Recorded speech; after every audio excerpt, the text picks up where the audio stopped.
Hello and welcome to the Old Man Orange podcast. I'm Spencer Scott Holmes. I'm Ryan Dunnigan, and today we have a very special guest. Hey, what's up? This is Frank Gross. How you doing? I'm the special guest today. Yeah, he's our special guest, and we've been talking on Twitter for like the last month or two and whatnot. And Yeah. it was just like we kind of just ran in. It's like, oh, cool. It's like you write books, so like we do things, and then it's like, oh, you like Castlevania? Hold the phone. Oh my god! Because it's one of those ones like that series. Even though as big as it sort of is, it's like you just don't always run into people every single day that play Castlevania.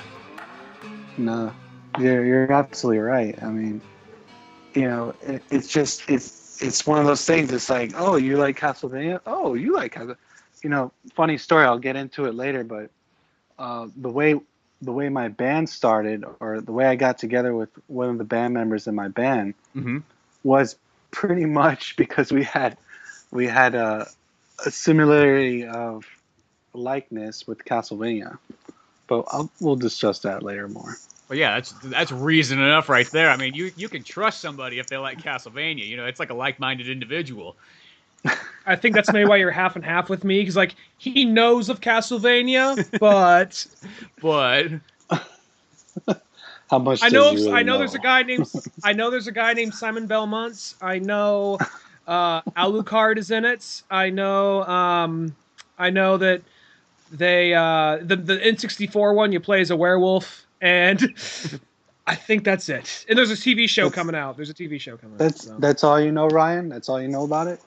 I'm sorry to disappoint. I'm sure I'd like it if I played it. I know the second one gets a lot of shit, but I know it has its defenders as well. Like the one for regular Nintendo, second one? That's what I've heard. I've heard a lot of people complain about that one, saying it's hard to figure out, and I don't know if that guy, whoever was saying that, is just being a loser or whatever, but yeah. Okay. Oh, the second one's it's just because it's different. It's like there's a lot of those second ones. You got that one, you got Zelda 2, and you got there's one other big one where it's like I'm like what it is, but they're like completely different. It's like they came out with a game. They're like, guess what? Let's just change it all up. You know that formula you love? Fuck it, you're not getting it again. We're gonna do something completely different. And I don't know what it was. Maybe it was just at that time period they felt like, well, it's like we can't do the same thing twice. What are you, crazy? What are we, Mega Man? We're not gonna do the same thing just over and over again. I don't know if that was just like the logic at the time. Well, I mean, you look at like Super Mario Brothers 2 with Doki Doki Panic. Yeah, and well, that was more just like, oh, the stupid Americans. They won't get it. They're like, we can't give them Mario Brothers 2. It's going to be way too tough. The fucking pussy Americans can't handle video games. That's why we have to, every time we gave them a Final Fantasy, we had to give them easy version. Yeah. Well, that's kind of one disappointing thing about Castlevania. Although all the Castlevania stuff isn't disappointing in a nutshell, but the fact that it started out really, really hard, and then as each century came through, each episode on the timeline, and goddamn the timeline, it's all over the place. I made my wife listen to it with me, and she's like, "What the hell are we listening to?"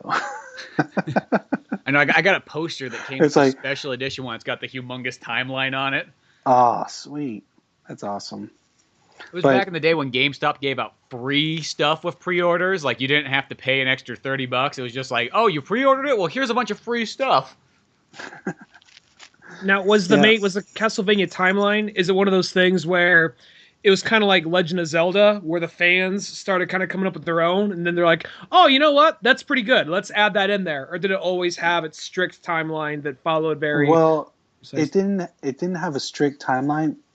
They kind of jumped all over the place, but it's totally legit as far as where the stories pop in, because there's actual dates involved, and they use our real world dates to kind of splice in the different storylines, whereas Zelda's, a completely made up different world. You know what I mean? So it's a lot more relatable to our time, Castlevania. And there's actually some of the Castlevanias they made that relate to Bram Stoker's Dracula. So, that helps out a lot as far as making sense of any kind of timeline. But Well, and going each back game's to always had like the date set in there, so you know that like okay, this one's 1400s, exactly. this one's 1600s, and so on. And then they started getting crazy and going into the future. Oh yeah, and that. Which I remember when that first came out, when they had Area of Sorrow, and they're like, "Oh, it's going to be in 2100." People were like, "Oh, 2001? What the? You can't be doing that." It's like, "Oh no, don't worry. He still has swords and everything. It's not like the gameplay changes." Yeah, and how do you feel about when they changed the typical platform jumping, side scrolling to the Symphony of Night staple RPG, and then every Castlevania to follow after that was that style until N64? Well, the N64 kind of that had all the platforming back into it. Right. And then there was also the other one for PlayStation, Castlevania Chronicles, even though it's technically just a remake of the first one again, but right. But still, like I played them all on the Game Boys and the 3DS and all that stuff. Mm-hmm. And then on the PSP, I got them all. Well, for me, it's like as far as both those styles go, like I always say there's three styles of Castlevania. You got the original platforming, then you got the Symphony of Night kind of Metroidvania RPG ones. Metroidvania, there's that word. Yeah, and then the third one is just the 3D style, and I feel like that's kind of the three different types. And I like them every single way. I don't care. I like it all. Like I like Symphony of Night probably just as much as I like, Castlevania Bloodlines and 3 and those ones. It's just in a different way. And yeah, that is definitely true. It does make it easier when there's the RPG element involved, because no matter what, if something's hard, you just hang out in a room and just keep killing things over and over and over again, and then until you eventually level up. It's not like Castlevania 3 when you get towards the end of the game and every enemy, even the bats, do a quarter damage to you. Oh, Jesus. But my favorite part is that there's a part at the very end of 3 where they got these giant like pendulums swinging back and forth. Yes. And that game was like not designed for you to be able to jump on that and go across. Like that was almost like breaking the game. Because that part's like, it's like, okay, this should not be as hard as it is to jump on something moving, but it just did not work on a regular Nintendo. If this was Castlevania 4, you'd have no problem whatsoever. But on that Castlevania, and then the bats come at you at the same time that do quarter damage. Well, that was that Castlevania 3. That was like game breaking, game changing. Oh, you got multiple paths you can go. The graphics were slightly better for 8-bit, and yeah, but those pendulums are definitely glitchy as hell. So it's like, and everything like bogs down, slows down. You're like, slow motion. Well, it's just almost like there's so much movement going on, and it's not just like up and down and left and right movement. Now you start having diagonal movement, and it's just a weird. It's like almost for the Nintendo, it's like games weren't supposed to have that much going on. Explain this to like a child nowadays, and be like, "Are you kidding, old man?" Like, literally the pendulum and jumping two things is what really is like throwing you off. You're like, dude, it was a lot. Go play it to this day and age. It's still a lot. Yeah, I read, as far as Nintendo wasn't supposed to have that much stuff going on in their game, they actually had to tone down the music for that specific game. And like, I think it was on the Famicom that it came out. The music was like definitely a lot more complicated, more complex, and they kind of had to like water it down for Nintendo, the American Nintendo version. Well, yeah, because in the Famicom you'd get the discs instead of like having the cartridge, so you have a little bit more memory on them. Yeah. So yeah, it's funny how like that is. It's like you don't think too much about it, but there was a time period where it's like, oh, if we're gonna have this, and that, you gotta minus something else out. You can't just have it all. I always think of also, this has nothing to do with Castlevania, but I just think of like the Tony Hawk games on N64. It's like they had to minus down the soundtrack on there, or if they play the songs, like sometimes they only play for like a minute and a half instead of the full thing, so it'll just repeat after that. And that was just so they could save just that extra bit of data, but you're like, really? A couple songs? I mean, like, you're going to have them at low quality anyways. What's the worst that's going to happen? But it just overwhelms it. I always assumed it was maybe like some kind of copyright thing. Like, well, the record companies only let us play this much of the song or some bullshit like that. But that makes sense too, of just trying to compress it. But regarding music, just for a second, this may seem off base for a minute, but it's gonna come back around. Frank, do you know of Starbomb? Starbomb, no. All right, so it's basically a band of the comedy band Ninja Sex Party, and then Aaron Hansen from Ego Raptor and Game Grumps, and they basically do parody music and a parody video game music, and they have a song called Crashervania, which is about it's a full Castlevania song, and essentially it's about like Dracula and all the. I was curious if you heard it. Have you heard this song before by chance? No, I mean, I might have. I'm terrible with names, remembering people's names.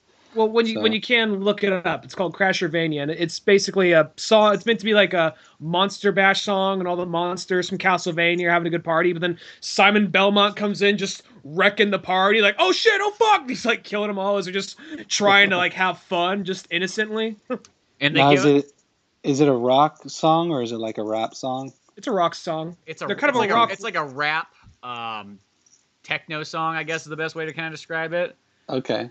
And they use like for the characters' voices, they give them like the voices from Captain N show, like those Castlevania voices. So it's definitely like it's like, oh, I'm Simon Belmont. I forgot about Captain N. Captain N.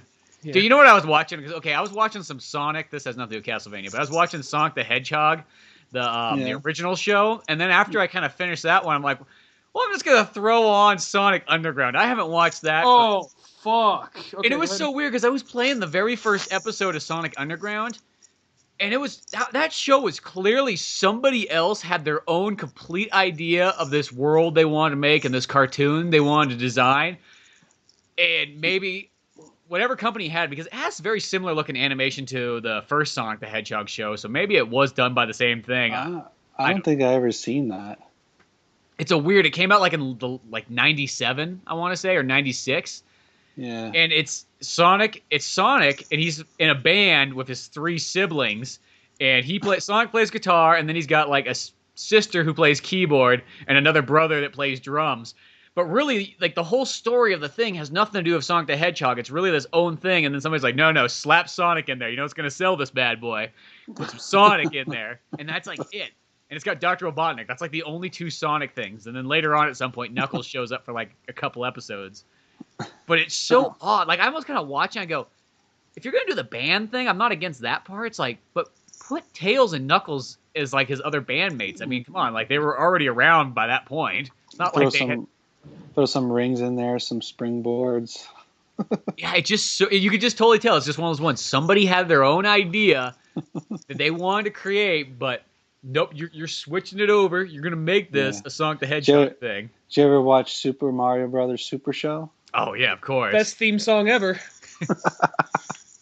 I love all those like ones. Like there's Super Mario Super Show and even the Legend of Zelda one and Captain N. You know. Yes. I'll say that the animated part of the Super Mario Brothers Super Show doesn't hold up, but I would love a full 30-minute live action sitcom they have at the beginning. Just Mario and Luigi in Brooklyn. Just That's the best part of the show is really just the beginning parts. Like all the live action stuff's amazing. Like if that was the whole show, that'd be awesome. Yeah. Did you guys know they actually had a very short-lived show? It didn't last that long, but it was basically they're trying to do like a Mickey Mouse Club thing, but it was Bowser's. It was Koopa's Corner or something like that. And they have a guy in a Koopa suit come out like, "All right, kids, we're gonna sing some songs." And it did not. I'm not lying. Look it up. I don't remember what it's like. Koopa's Corner or Koopa's Club, and club is spelled with a K, of course. But it's like something. It's like basically Mickey Mouse, but with Bowser. And it's like Koopa's Club Clan. Yeah. They just burn the Italian. They bring out this giant cross and just strap them up to it. No!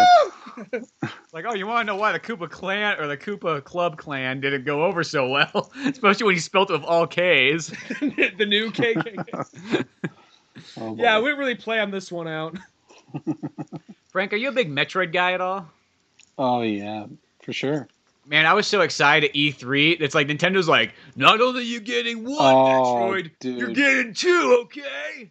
And it's just like, dude, finally. It's like, that's what everybody's been wanting for like years. And it's like they're giving you the big, it's like, here's a Metroid Prime 4. This is our safe route. And then to top it off, we're going to put Metroid Prime 2. We're going to do a remake of it. Fuck that guy who's been making it for the last 5 years by himself. We're doing it, Nintendo style. Or aren't they also doing like a side-scrolling, like old school Metroid? Yeah, that's the remake of Metroid 2. Oh, I think you said Prime. My bad. Okay. No, Prime's the new one. There's Prime 4 for Prime the Switch. 4. And then they're doing a remake of Metroid 2. So Game Boy. talking about E3. So I was playing on my Switch the other day, and I'm like looking through the E3 special stuff that they had on there, and I saw the Metroid Prime 4, and it's like, we told you we were going to show you inform you of Metroid Prime 4, and it's like the words show up on the screen with like the dark music, and then that was it. Yeah. I'm like, what the hell? That's all you need, show though. me anymore? It's like, I'm already sold. Where's my pre-order at up here? I'm like, do I get to see something? I mean, anything?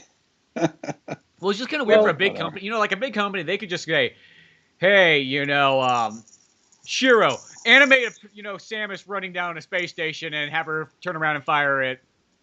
Something. So, you fucking figure it out. You're something an off animator. screen. You got it. Like, talking to him, he's like an idiot. It's like, come on. It's like, you could just, I mean, like, how hard is it to, like, spend the money and just have somebody put something together kind of cool, even if it's just kind of a flashy thing. It's like, it could be 10 seconds long, It could just be high res of Samus firing at Ridley just for a second. Yeah. Or just like see the inside of her helmet with her eyes or something. Yeah, doing the Iron Man, Tony Stark thing. Yeah, exactly. But no, I was so excited to see Metroid have 2 games come out, and then the Metroid 2 one comes out in October, which kind of sucks. Is like they put all the good games in October. It's like, guess what? You're getting Wolfenstein. You're getting Evil Within 2. You're gonna get Metroid. It's like, you better go get some cash ready, boy.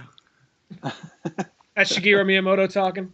Yeah, well, yeah. Even though he's only selling one of the games, but it's just okay. So I switching the subject back to the music that you said. It was Crashervania, right? Was that what it was called? From Starbomb is the band called. Starbomb. So that's rock. Now, have you heard of a rapper called what's his name? Mega Ran. yeah, I know that one. He does all kinds of different video game stuff, a lot of like Mega Man things and stuff. Yeah. So he did a whole Symphony of the Night tribute album. Oh, I do remember. I haven't listened to that one in a while, but I do remember when he made that. Yeah, dude, it's actually pretty good. And if you actually listen to the lyrics, I mean, like, he's done his homework. You know what I mean? Mm-hmm. Like, he's a fan. You know what I mean? So yeah, he definitely had a lot of cool stuff going on. I gotta check that out again. I remember that guy a handful of years ago, and it's like I kind of forgot about that. There's other cool bands that do like sort of like video game like cover jams and things like that. Yeah. There's one called Arm Cannon. That's one of my favorite ones. Yeah. And they got a couple Castlevanias on there, but they got a lot of F-Zero and Metroid and Mario and they even got like TV show themes like Power Rangers, and then they got the my band actually did some covers too. We did Bloody Tears. Oh, sweet. And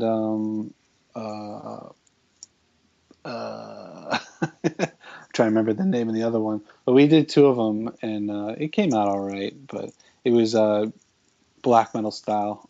Oh, sweet. Well, tell us more about your band. Okay, so I'm assuming it's black metal. Yeah. That's amazing. It's black death metal.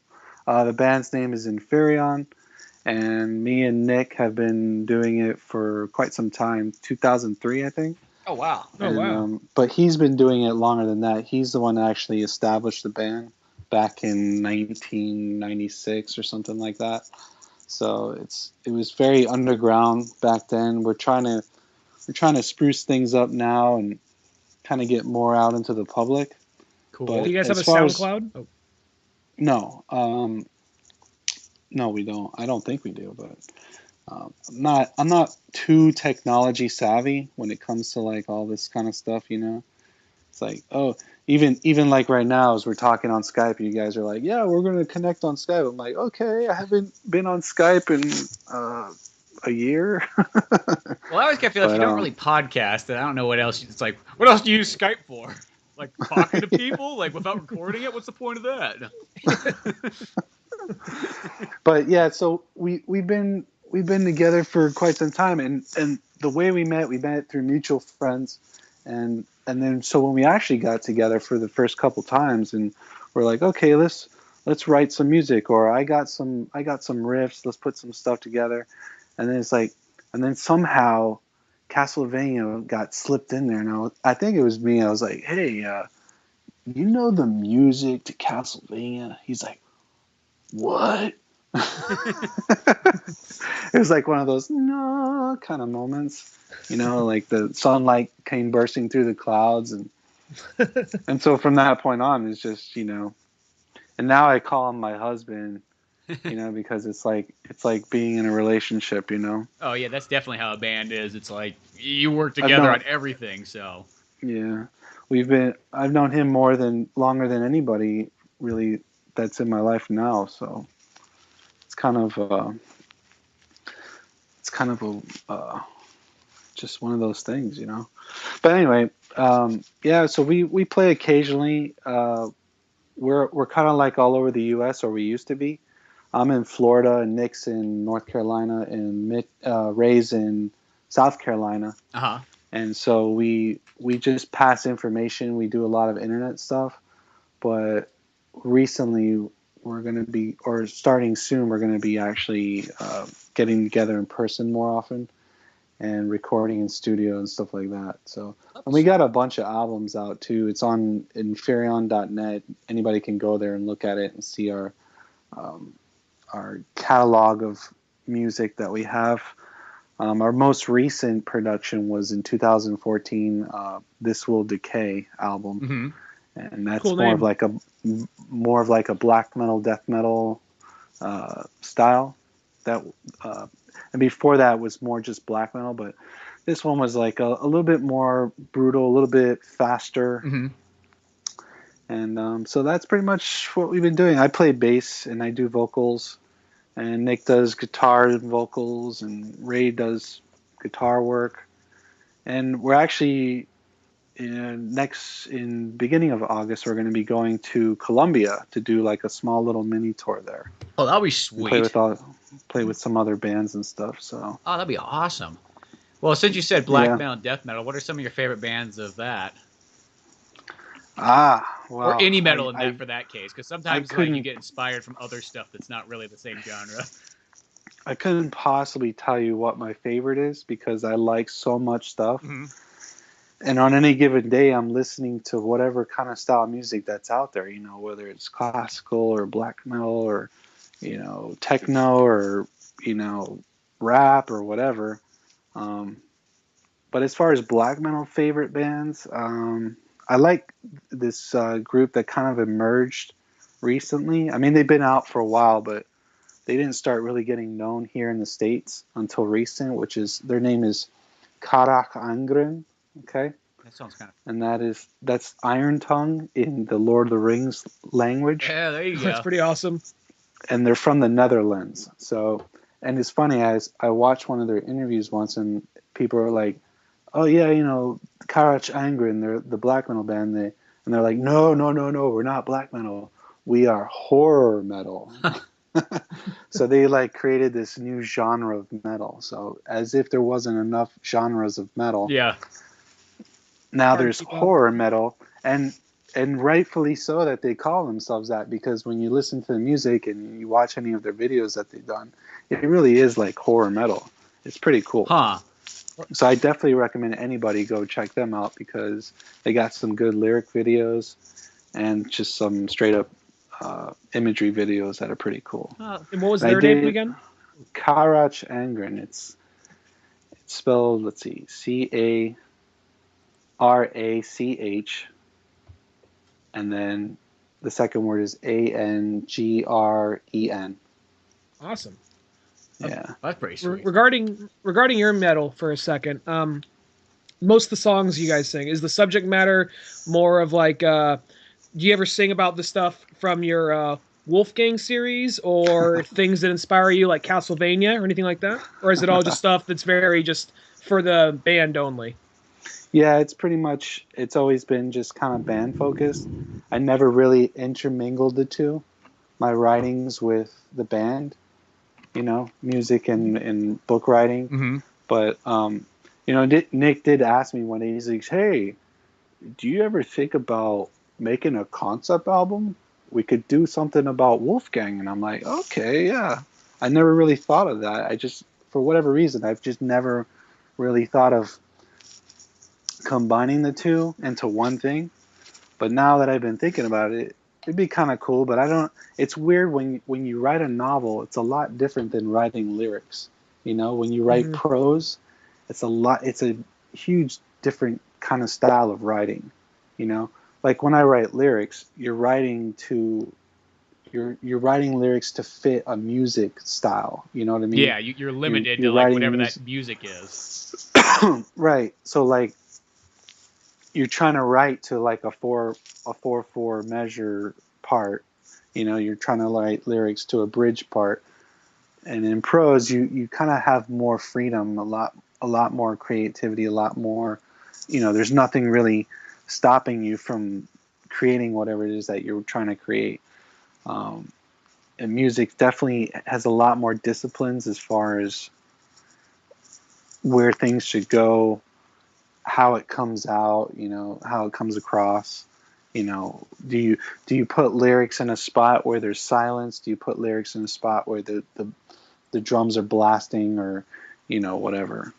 So, but yeah, the lyrics that I write for Inferion are definitely on the darker side, but that has a lot to do with the general theme of humanism and memento mori kind of stuff, always reminding of death, that we're human, that we're going to die eventually. And, not to sound morbid or depressing or anything, which I'm not depressed at all. It's just that kind of stuff's always fascinated me. So whether it's writing music that relates to that kind of stuff, or if I'm writing a prose that'll eventually become a novel about that stuff, it's just, I don't know, it's just always kind of fascinating. I guess I could owe it to Castlevania. Yeah, it does kind of bring that out, because when I think about myself, I'm like, there was 2 classic horror games that kind of like set me off, and it was like, I remember when me and my buddy got a Sega Genesis, we got Zombies Ate My Neighbors and Castlevania Bloodlines, and that was like the introduction to all that. It's like, oh my god.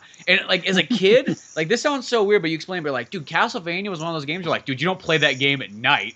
And like, it was like, I remember just the music and the password menu was like way too scary. It's like, you would not turn that on at night. It's like, don't go to the password menu, dude. It's not daylight. And Zombies Ate My Neighbors was another one of those games too. It's like, that game, it's like when you got to like the hedge maze and everything like that, and the chainsaw guys come out. I never heard that. You never heard of Zombies Ate My Neighbors?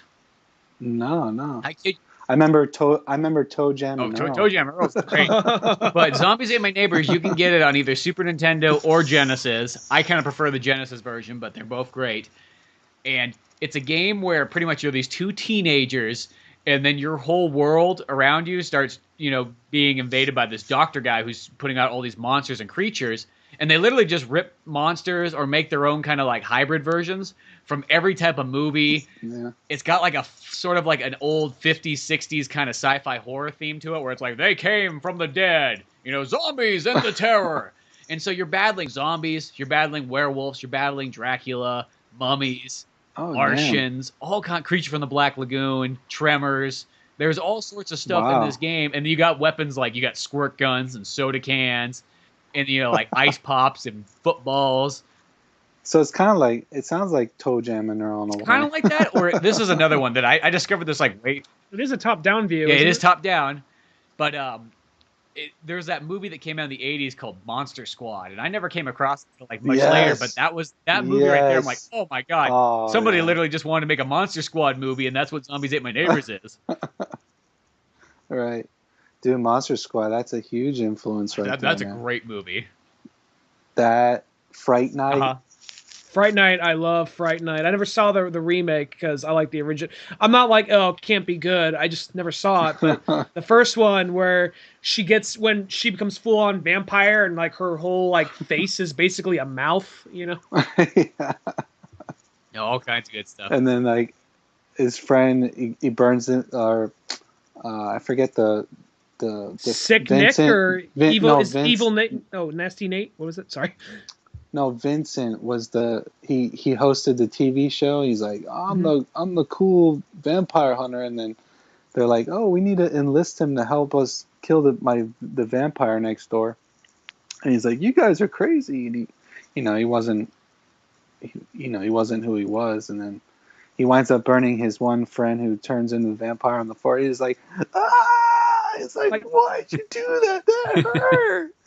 The kid, like, evil is funny. like Evil Nate or Nasty Nate. It was something like that, like Evil Rick. It was some kind of name like that. And I remember the part when he transforms into a werewolf. When he's transformed back into a human, it looks so gross, and it's just everything's just wet and everything. And that part still holds up. Those animatronics, I love that movie so much.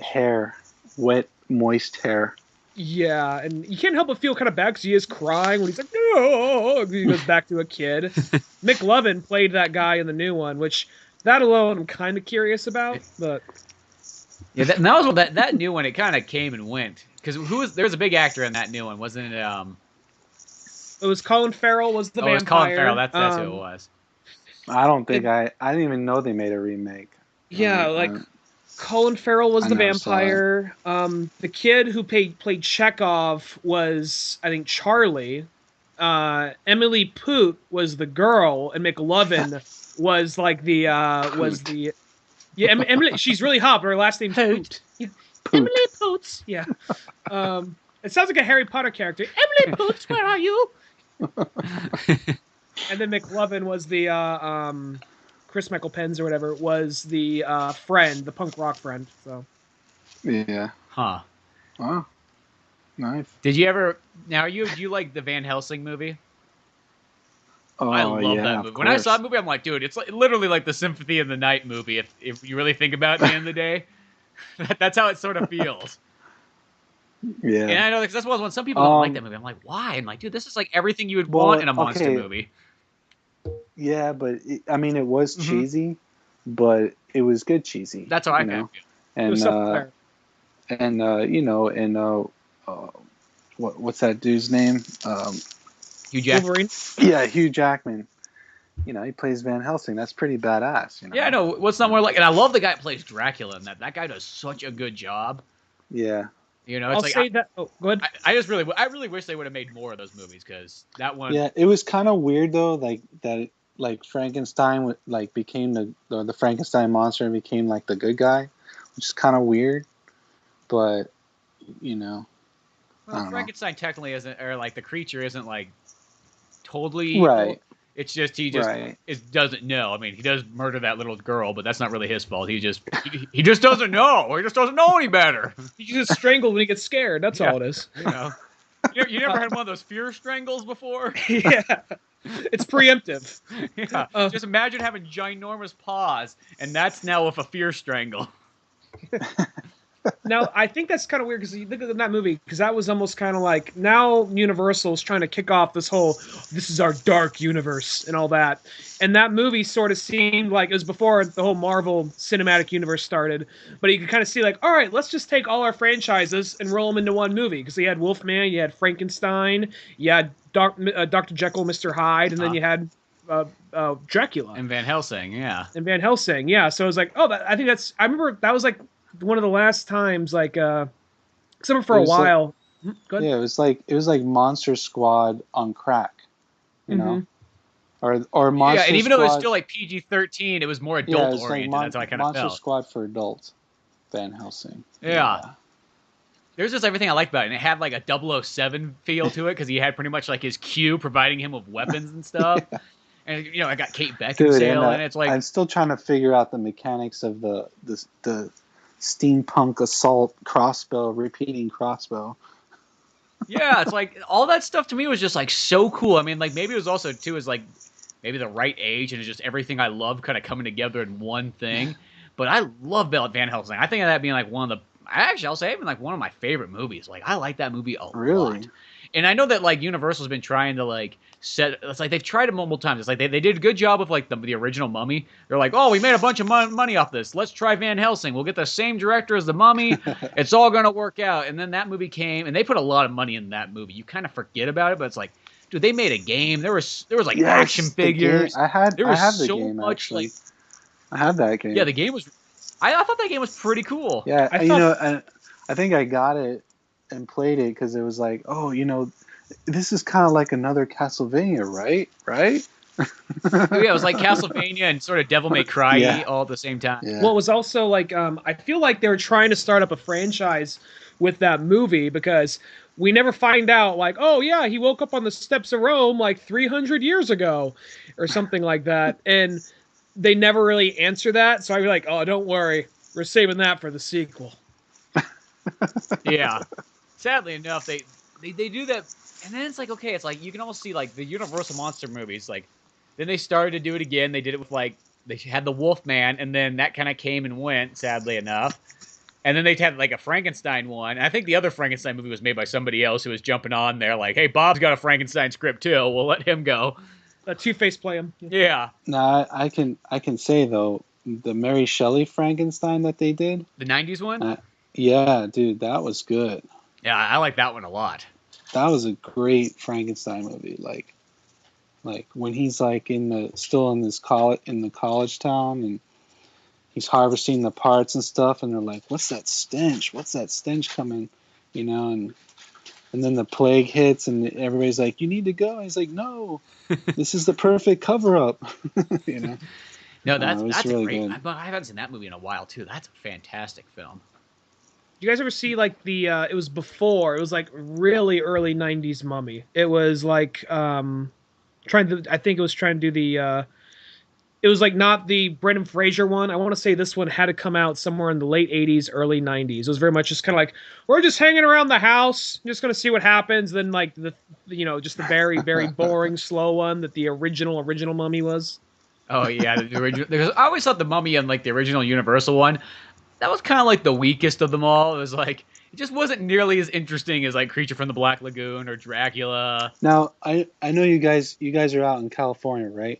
Yeah. So have you been to Universal Studios here in Florida? No, I never have. No. I just hear all the great things of like why California sucks because of that Universal Studios. It's just like everything's just so much better there. I went to Universal Studios in California when I was a kid with my dad. Mm-hmm. And I remember King Kong. Yeah, that part's really I think cool. that was there, right? Yeah. You have that King Kong there. But here at Universal here in Florida or Orlando, so I remember the Mummy and Brandon Fraser and all his cheesiness and that some of those scenes are really cool though. I mean, I love that whole adventure Indiana Jones kind of style movie too. Mm-hmm. And so when they opened the Mummy here at Universal Studios, and dude, that's like the best ride ever. Now it's like, I mean everything about that ride is just awesome because it's like it's 4D, it's a roller coaster, you got fire, you got like mummies coming straight at you. I mean, it's crazy. Do you have an animatronic Brendan Fraser come out? No, they got like it's on a video screen, but it's missed still kind of opportunity. cool.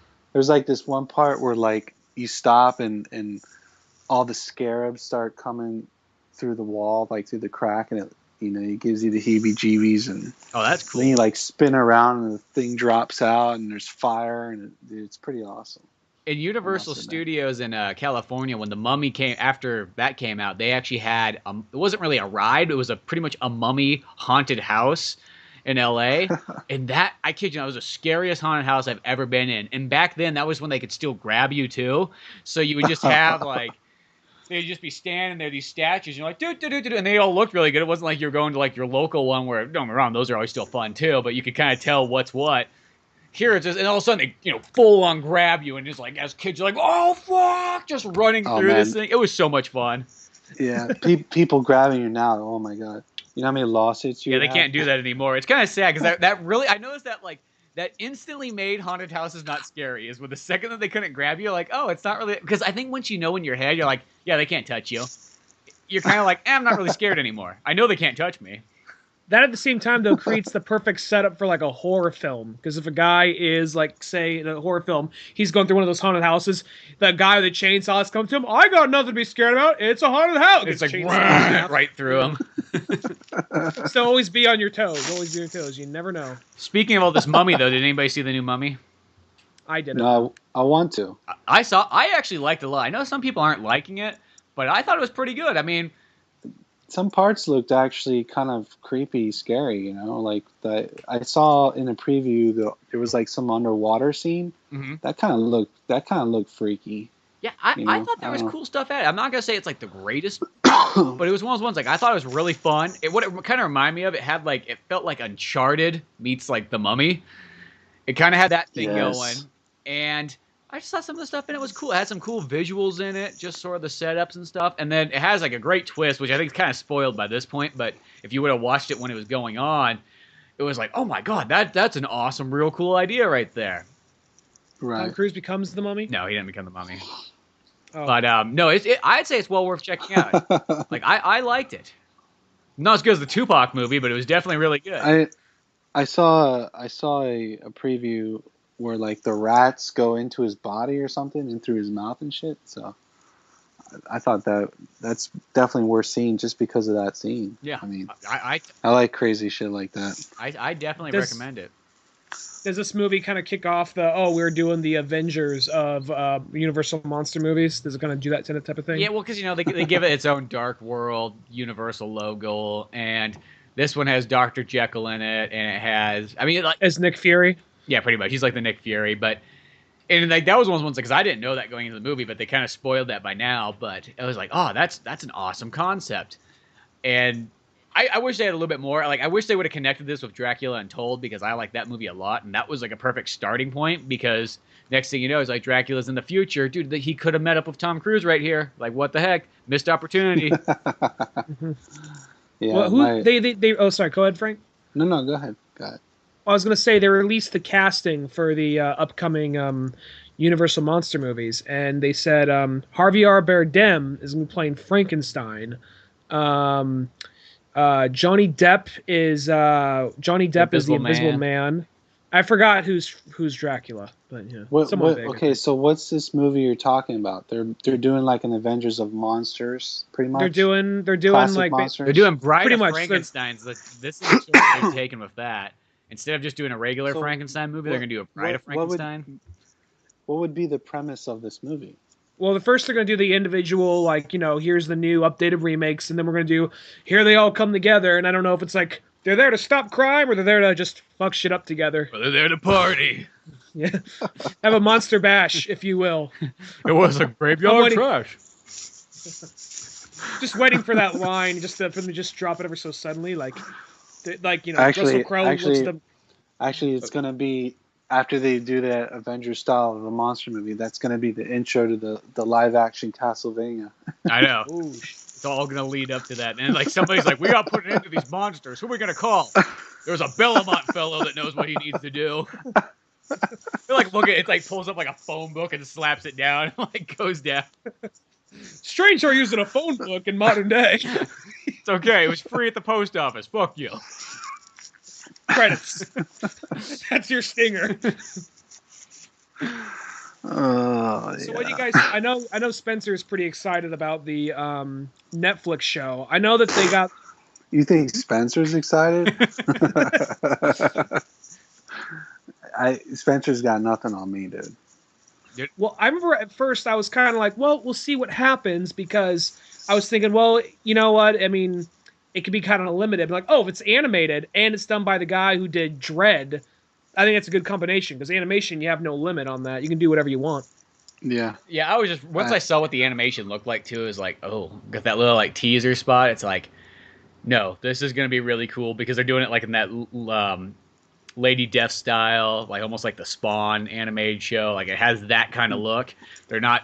Yeah, I like it. They're just taking it balls to the wall, which is odd because maybe Konami just said like whatever. Even though I did hear a rumor that Konami said, yeah, we are working on a new Castlevania. They're like, fuck that guy who created Symphony of the Night. He'd go fuck himself with his game. That's almost like what it reminds me of. Like, no way is he going to take this money. His bloodstained ritual of the night. Nope, not having any of it. Well, there's another guy that's making something similar to Symphony of the Night and Bloodstain. It's called Dark Flame. Have you heard of that? No, I don't think I have. And No. most of the time, whenever anybody has a game that's kind of like a knockoff Castlevania, I always mostly end up just getting it anyway. So I'm like, hey, we don't get enough Castlevanias anymore. I will take whatever anybody's got. And sometimes they're good, bad, and ugly. I think this one is only going to be free on PC. Like, yeah, so it's. I asked the guy if they were going to be doing it for iOS or, or any kind of platform game systems, consoles, and he says no. Right now, it's just going to be PC free, but I'm working on it. So I'm like, okay. It does actually look cool. You could YouTube some of those game samples, and I mean, you could totally just see how the engine is pretty much exactly the same as Symphony of the Night, but this one is more. It's geared around a medieval knight who's not a vampire. He's just going and slaying monsters. I don't know if it's vampire related or not, but it looks really cool. Well, as I said, yeah, like whenever I see games and like I see screenshots and it's like, oh, well, this looks cool enough. It's like, it looks like Castlevania. Sure, I'll get it. Like there was one that came out. It wasn't really that good, but it had it was still kind of cool. It's called Citadel. And it came out, I think I bought it on Wii U actually more than anything else, but you could get it on anything. I think you'd even get it on PS4. And it wasn't, it was like one of those ones like I could see where somebody liked Castlevania, but it was like, it just wasn't as up to par as it should have been. And it had like a regular Nintendo look. The one thing that was kind of cool is you could see like the entire map of whatever level you were at. So it's like, oh, that's kind of different. Like it would zoom all the way out, and you would have like the whole screen, and you'd see everybody like moving and stuff. That's kind of like Harmony of Dissonance. Yeah. What was the one that that was on PlayStation? Harmony of Despair. Did you play that? Yeah, the one that was the multiplayer Castlevania game. Yeah, you could do that with that. You could zoom out, and you could see where everybody was in the castle or whatever. Yeah, that cool. Game was one of those ones, like, I bought that game back in the day when I had, like, no internet, so the only kind of sad thing is that game was, like, totally not meant to be played by yourself. It's like, you could. It's like, well, you can play it by yourself. I mean, we didn't think that's what you were going to do. He's going for it, and it's like, I guess we'll just let him do it. And yeah, that game's definitely hard by yourself, for sure. Yeah, and that was the only thing, is like, it was a great concept, and I kind of was like, man, if I would have just had the internet when that game was around, because you probably can't even play it online anymore. Who knows? No, you can. Oh, you can still? I have it. I mean, you can play it. The music's killer, of course. Yeah, well, it's just cool, and then, like, the graphics look great. It was just like best of Castlevania, but that's not a bad thing. So, on the topic related to monsters and fighting monsters or whatever, there was another game that came out for Game Boy. I don't know if you were a Game Boy fan, but there was this game called Book Tie. You ever hear that? What's it called? Is this on regular Game Boy, like the original? Yeah, like regular Game Boy. It's called Book Tie. Book Tie. The sun is in your hand. And this is when Nintendo introduced making kids go out into the sunlight because kids weren't getting enough sunlight. So they made a game to force kids to go play the game in the sunlight. And basically it's set in the future, and you're Book Tie, who's this kid who's a monster slayer. Okay, and you got all your classic monsters in this game. It's like overhead view, and I mean, dude, the concept of the game was awesome. And on the cartridge itself that you stick into the Game Boy, it has like this little sensor on there, and it literally, you can't do really anything in the game unless you have that sensor in direct sunlight, and it charges up the gun you use that blasts the undead. You know, wow. I remember when that game came out. I thought that was a Game Boy Advance game for some reason. Well, maybe it was Game Boy Advance. Oh, okay. I'm confused about it. But I do remember when that came out. I'm like, that's kind of a cool concept. But I was like, wait a second. You can barely see the Game Boy screen when you go outside. Like, this is going to be difficult. Yes, that's true. They didn't think about that, but it was cool, and I did play it. I played both of them. There's actually 3, but I only played 2 of them. But it was cool because you literally had to, everything in the game that you did, you'd have to charge it up with sunlight, and then you have to go into the monster's lair, like, and there's like all these puzzles, kind of like Zelda puzzles and all this stuff. Mhm. You fight bats and whatever, and you can either your gun charges up the cell battery with sunlight, and then you have like a sun storage tank that charges up gradually over time, and then there's like these deposits on each level where you can go and plug your gun into and recharge it, like if you're inside or something. So you can still play even though you're not in the sunlight, right? Mhm. So you go in, you find a monster, and you have to capture him into a coffin, and then everywhere you went to go get him into the coffin, now you attach this chain to the coffin, and you got to drag him out of the monster lair, back out into the daylight, up to your campsite where you have these ultraviolet ray light towers, and you commence the final battle with them, and you got to purify the monster with sunlight. It was really cool. Well, that's an awesome. That sounds really awesome concept. It sounds kind of like very like almost. I mean, I know he took it from something else, but it sounds like very like John Carpenter's Vampires. Like, yeah, where they like getting drag them while them they're out of the asleep. truck. Or I Am sure. Legend, something like that. I mean, not I Am for Legend. sure. The original, not I Am Legend, but the original Vincent Price one, Last Man on Earth. I think. Yeah. No. Yeah, that's the right one. And then Mega Man's the Charleston Heston, the weirder version, like the Super 70s. I didn't know that game was all that. Yeah, that sounds way more amazing. For some reason, I didn't. It's like I remember when that game came out, but I didn't think it had anything to do with vampires or monsters or anything like that. It totally has like the eerie gothic countryside feeling. Music, the music was on par. I think it was made by Konami, to tell you the truth. I think you're right. So it makes sense. Back when they Everything gave a starts shit. coming together. Yeah, well, that sounds really awesome right there. I can only imagine like they try to make something like that for like the cell phone now, become like the other Pokemon Go, and like I got hit by a car while trying to drag like Dracula out of his coffin. Yeah, were you looking both ways? I was looking both ways. It's the game's fault. Ain't my fault none. Yeah. So yeah. Huh. It's cool though. Like, do you guys listen to video game soundtracks? Yeah, I do all the time. Yeah. Yeah. So do I. Yeah, and if you check out Boktai OST, you just type that in on YouTube, and you can listen to the soundtrack, and you can just, I mean, it's right up there with Castlevania, to tell you the truth. I am so much more into that game right now. It's like I almost feel like I gotta go track down a copy of it. Because that's like one of the few games where like you couldn't emulate it. It's like unless somebody had some patch version that somehow. Yeah, you can't emulate it because you need that chip on the cartridge. Yeah, you need the charger, or else you gotta absorb the sunlight.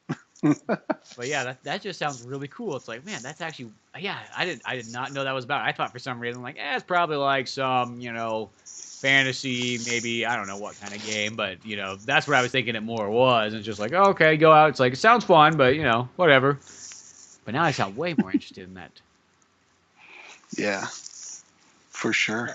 Well, Frank, you should tell us a little bit about your book since you're on the show. Might as well kind of get that out there and say, hey, Wolfgang is here. So, yeah. So I do have a book. Yes, I do. First book published. I've written another book actually, which was a high fantasy epic book, Lord of the Rings style. Cool. But I kind of put it on the back burner because there's just so much content and stuff I have to go through and rewrite and re-edit and stuff. And I figured, as far to have a debut book to start with something smaller, something more that people could actually understand better, and get into, as far as like, instead of having like, 20,000 characters and Game of Thrones killing this person, that person dies, and so I kind of went, and I always wanted to do a vampire story. So even though it's not really a vampire story, it's a vampire hunter story. So Wolfgang is out. I published it in September last year, 2016.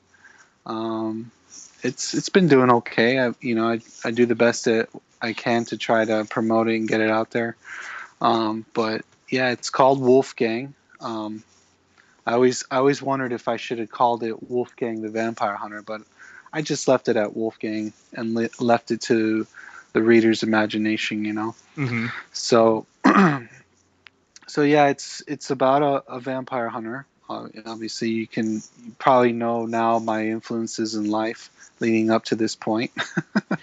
But he's a vampire hunter, and he's a noble in a land not of this world, and he's a noble, and he's like the go-to guy for monsters, basically.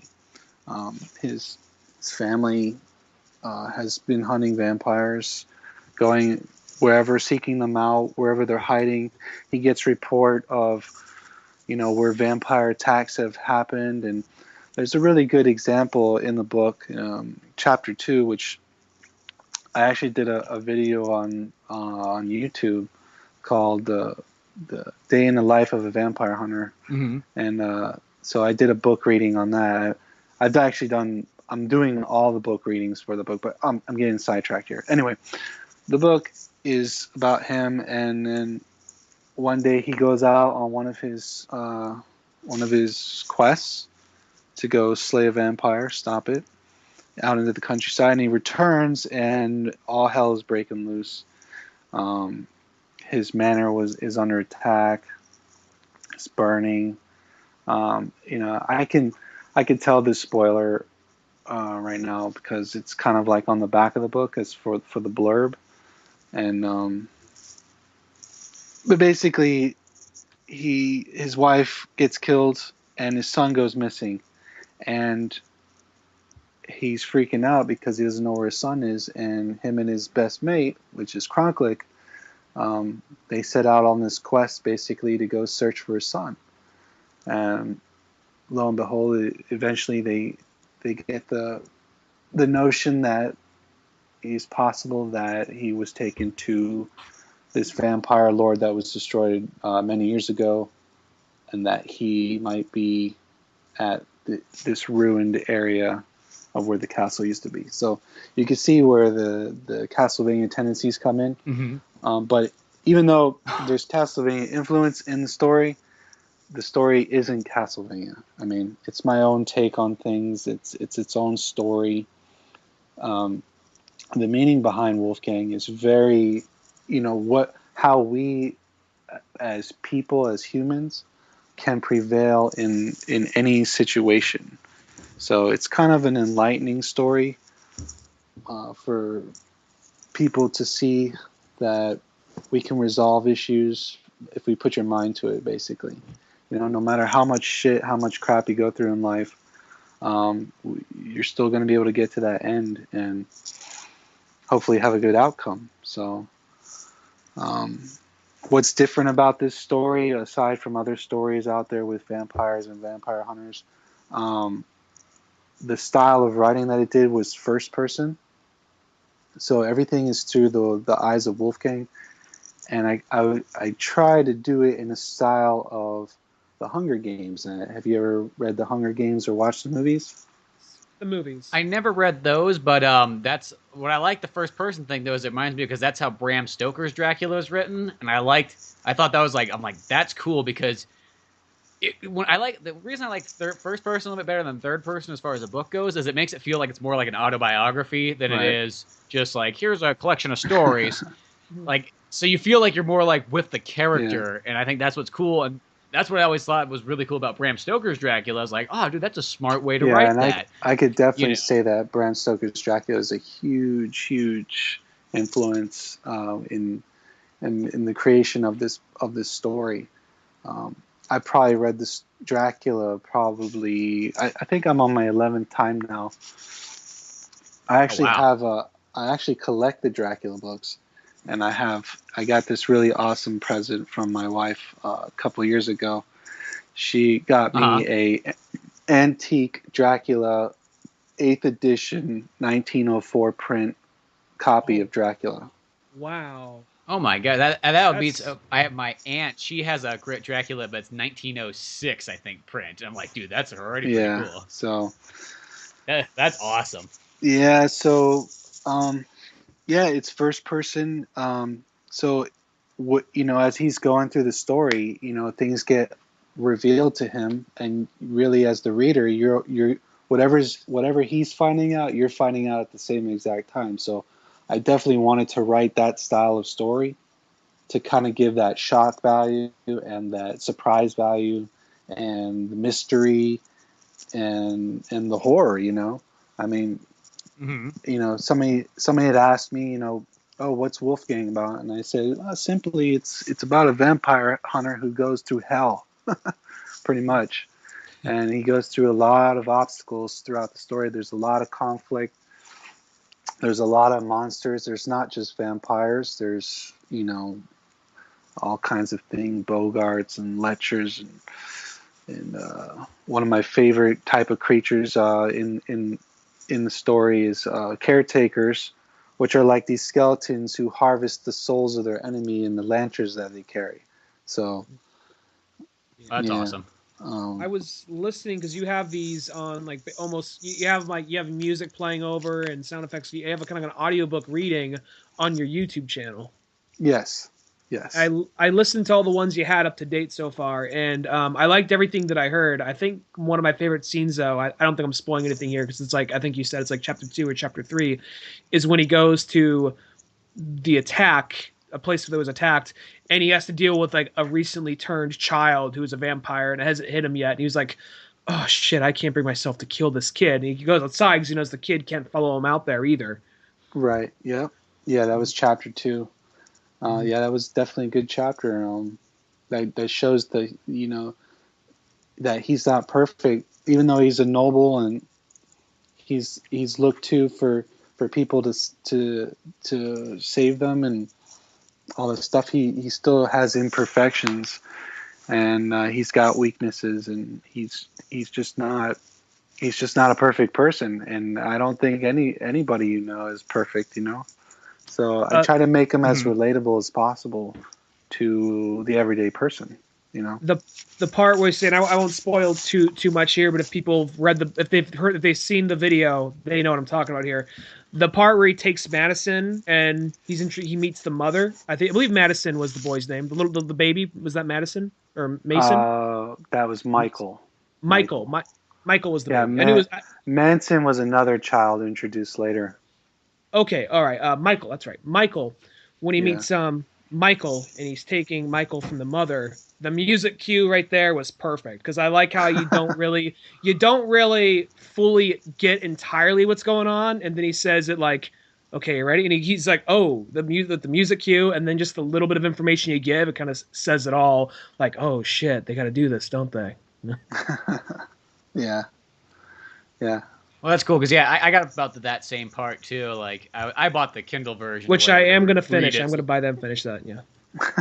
So it's like one of those ones, and it's like that's the only downfall is like nowadays I always just feel like I have such little time. So I was getting like, okay, I'll get a chapter in about if I can get a chapter in every couple days or so, and that's like, oh, well, that fell through, and I got about 3 chapters in. It's like, well, we'll get as far as we do when we do, and I think that's just. I sometimes just feel like when you are creating things, you just start to run out of time that you thought you once had, and you realize you don't really have it as much anymore. Yeah, for sure. I mean, the creative process is just kind of one of those things, you got to take it when it comes to you, Yeah, just like utilize it as much. And it feels like the older I get, the more like creative energy I kind of almost have. Like, before it seemed like, okay, you get these like bursts and then like you go do something else. But now I can like almost like just create they have almost nonstop without really stopping. They have done studies. They say a certain part of your timeline in your life, depending on, your background or, who your parents were or whatever, whatever kind of influence you have. Generally, as you mature, as you grow older, your creativity will mature with you as well. So like say it'll be a lot stronger between your 30s and 40s, or it'll be less, between your 20s and 30s. and then it might be more wilder during your teenage years, you know, like crazy stuff that wouldn't normally make sense, or that you really couldn't put together, and you'd have to do some dissecting of what you're trying to create. But yeah, sometimes the best creativity comes later on in life, for sure. Yeah, and I just think, yeah, as far as I go, it's like, you know, it's just like, and I've never really had like the hardest time. Like, there's always some people, it's like, oh, you know, like, I just can't think of anything. I'm like, whenever people tell me that, it's like, really? You can't? I mean, every once in a while you might get kind of burnt out, I guess, but for the most part, like, what do you mean? Like, you can't just sit down and churn ideas? Like, but I don't know. You have Now, when you go for like your book, this is something I always kind of wonder, because I have a comic book, 2 issues up on Amazon and Comixology as well. But this is always the thing that I've, you know, throughout life for the last 15 years, whether it be videos, animations, music, whatnot.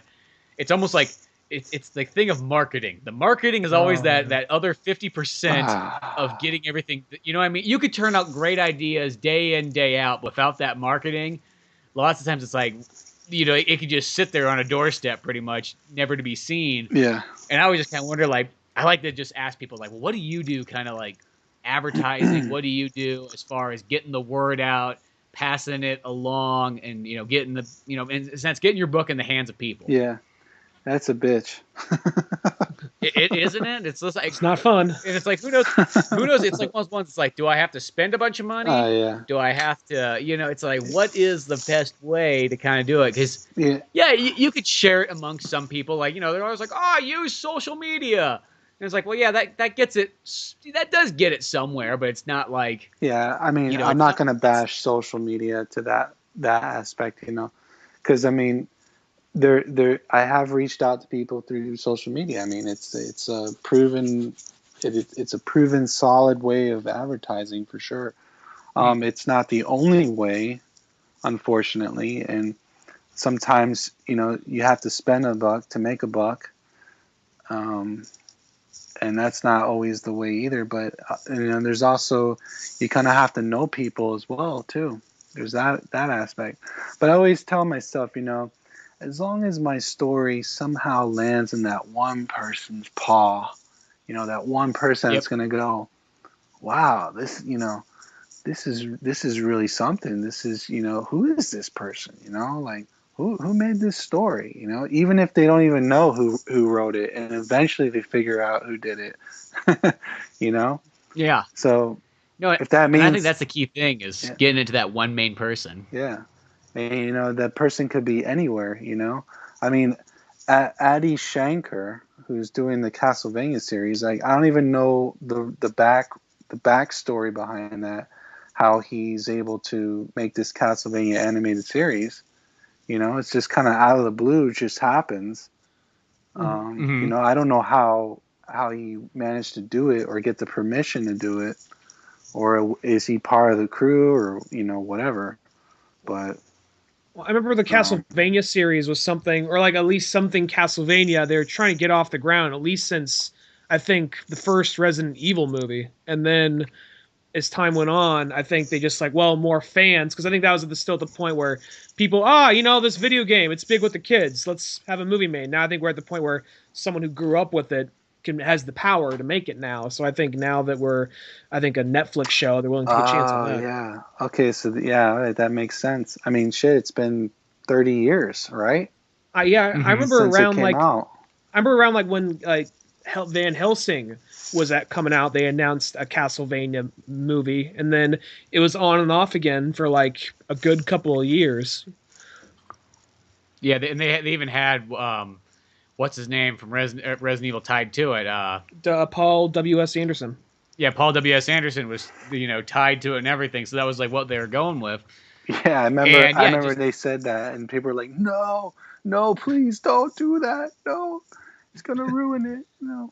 You know, it's like, well, he did Mortal Kombat, and it's like, that was really good, you know, and it was perfect for the time. And, you know, the Resident Evil movies, those kind of ones, like I had like mixed reactions throughout time with them. It was kind of like, at first I just liked it a lot, and I was like, and then later on you're kind of like, well, it's not like the game, so it's just not nearly as good. And then when I got kind of older, I just go, you know what, just enjoy them for what they are. Yeah. They're something different, but they still are fun movies, and that's just how I look at it. Yeah, the Assassin's Creed got backlash for that, but I enjoyed Assassin's Creed, so I don't know. Yeah, I mean, it was still a fun movie, Yeah. you know, all in all. Yeah. They did the same thing with the game where it's like, okay, focus less in the future and only focus in the past. Like, I wish, I don't know what it is with Assassin's Creed. They always put too much, like, effort into the future parts when it's like, really, we just want to see what's in the past. That's the interesting time period. Yes, for sure.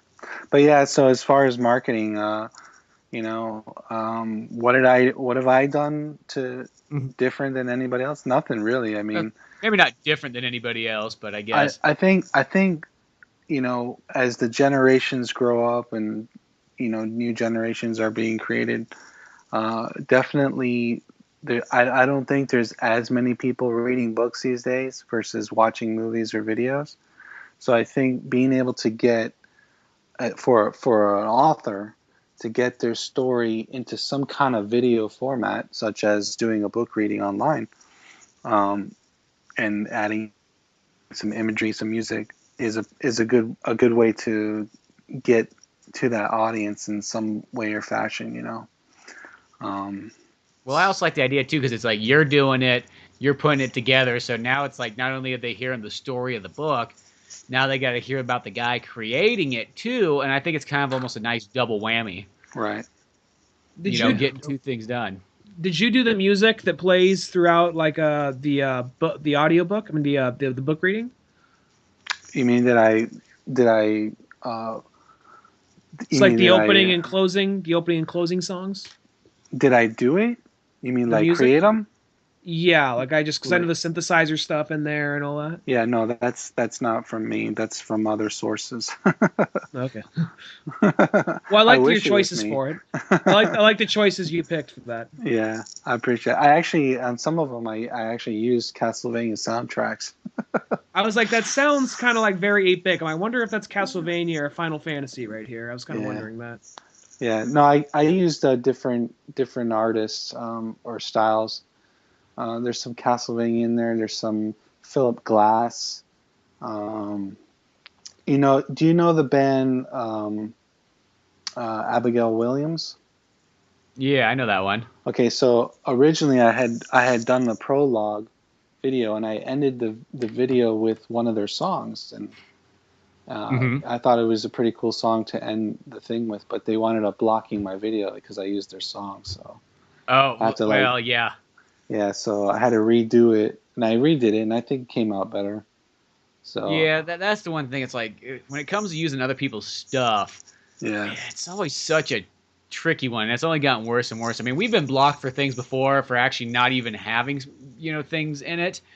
Like we had this Warner Brothers problem for like a month, and we couldn't figure out what the heck. We didn't even know it was Warner Brothers for like a couple weeks. Oh, really? And it was one of our podcasts. They literally blocked, and it was a Jupiter Ascending. And I think Justice League Throne of Atlantis came out like at the same time, so we were kind of talking about that. Huh. And I just kind of remember it's like, what the? I could not figure it out because when YouTube blocks you a lot of times too, it's like YouTube doesn't even like let you know what's going on. It's like they literally treat you like a child who's in timeout, and you're like, well, what happened? They're like, you know what you did.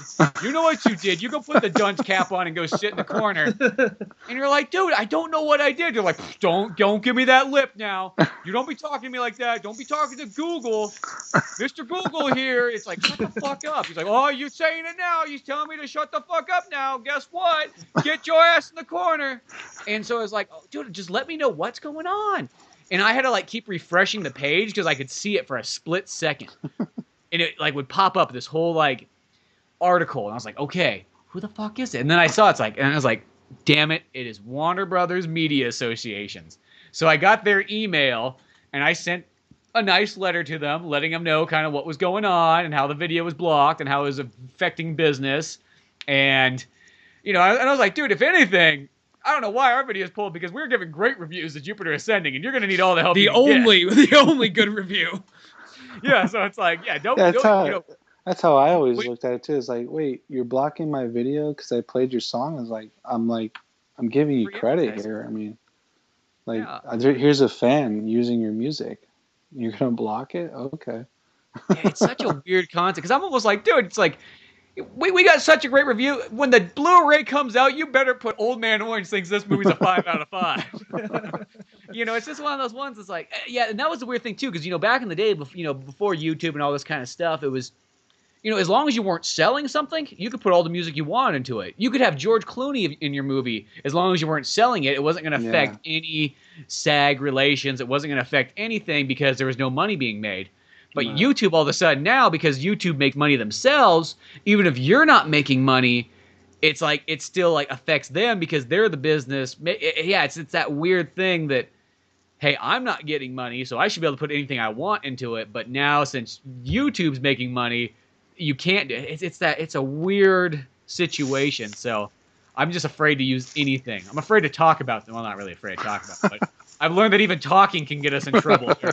Well, that was like not even like, because we weren't playing audio or nothing. It was literally like a bot, like something that was going around tracking tags and hashtags, like Justice League, Jupiter Ascending, they must be posting footage of it. All right, it was just an immediate thing like that. Because I doubt that anybody sat there and actually listened to the thing. Well, yeah, I don't think anybody listened to it. I think it was probably some guys like, okay, I gotta get out of the office today. Boss wants me to get another 50 more videos flagged.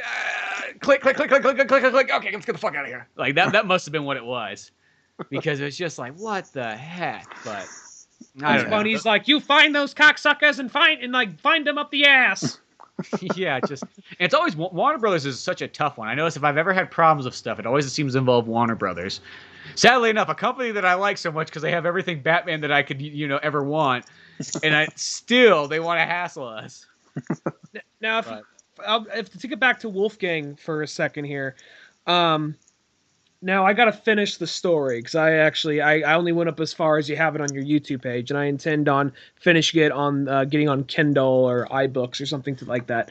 But is there I kind of like how quickly everything goes to hell. It's one of those things where it's like it's very day in the life, and I'm like, okay, it's gonna build up, and as soon as it gets back, like, oh man, that went bad real quick. And I was pleasantly surprised because I just assumed, okay, a vampire story, and then I'm like, oh wait, you got werewolves, you got other other things in there that I wasn't expecting. Yeah, there's a plethora of different types of monsters, but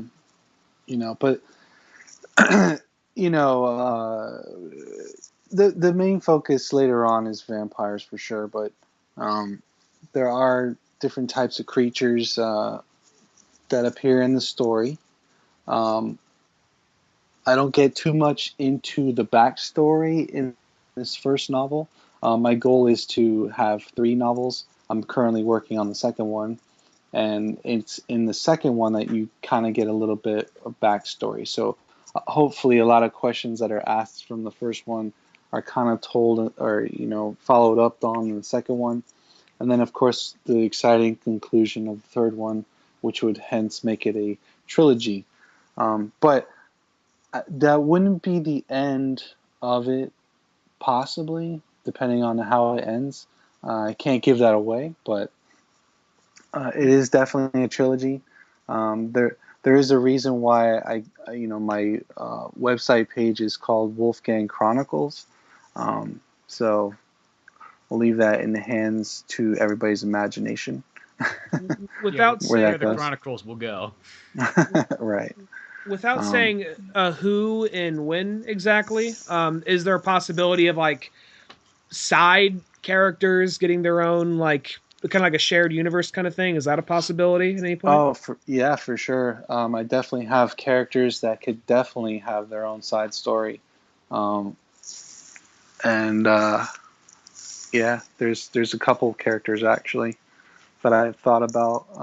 Some of the feedback I've gotten so far, people asking questions about it, and they're like, "Oh, I'd really like to see this. You think this would happen?" I said, "Yeah, it's a possibility." I mean, if there's enough people that want to see or hear something, I'm more than willing to accommodate for sure. Mm-hmm. So Have you thought about taking like going to any conventions, Comic Cons, or anything like that, and kind of getting a little booth to kind of like talk to people and be like, "Hey, here's my book, check it out." Yeah, I'm always up for that. You do have to spend though to be a part of Yeah. that. So I am doing one here locally in September. It's just going to be more of a book show that's happening in Miami, and then they have the Miami Book Fair, which happens I think in November, and I'll be a part of that too. I'll probably have like a little booth for that. As far as other Comic Cons, I know they had like a horror fest Comic Con that was in Orlando or something. I'll probably try to go to that this year. Um, and whatever else I can pretty much find and seek out and join. I'm willing to. Well, because I always think, or you keep No, going. no, go ahead. Go ahead. Well, I always feel like the nice thing about like it's almost like if you can like talk to somebody in person, that always makes I think like such a big difference too. Because it's like sometimes when it's like like online, somebody's come by, it's like, oh, check out my book, and it's like you see it all the time, or it's like I'm always going like, hey, anybody want to read my comic? And after a while, you just kind of wonder. It's like, well, I don't want to be like bullying people like into like this or things like that. Hey, you! When you're there, read my book. going? Where you doing? Get over But it's like when you're in person, you can like sit down and talk to people. They'll come up and like, hey, what are you working on here? And there's always people that are always at conventions that the whole thing is they're interested in finding new. That's what they want. They're not here to see stuff that they can get at any store. They're like, what's something I can buy here that I just can't find anywhere? Right. And I think that's just like a cool thing as well, is just be able to like, hey, let's talk to some people. Just spread the word. And I think it's just like, once you start showing up at all these, maybe you run to a guy at one, and then next thing you know, you're at like, the book fair or the horror fair or something like that. And the guy, you run the same people again, and then you almost start to become like a recognized name. It's like, oh, there you go. There's Frank over there. Perfect. We can get his book. You know what I mean? Like, I was interested in it last time. Maybe I didn't buy it this time, but I want to get it. After that conversation we had, boom, there we go. Yeah, for sure. So like that's always kind of a cool one. Now, did you do I think you have a print copy on Amazon? Yeah. It's a create space format. Is that the one through Amazon where you can put your own book up on there? Yeah. That's where you can get the print version of it. It sells for like $10 or something, and the ebook version is like $2.99, I think. Mm-hmm. I don't know, but yeah, you can get a print copy. It'll ship it right to you. Very easy. Takes like I don't know, Perfect. a couple days, which is pretty extraordinary to me. It's like well, yeah, because it's like it's not like they just got like a storage unit. Like, okay, here's all the books here. It's like, oh, they got to print that out as the orders come in. Yeah, it's print on demand. So, and it comes pretty quick for the type of qualities. I mean, it's actually a pretty decent quality book. Like Well, that was kind of cool thing.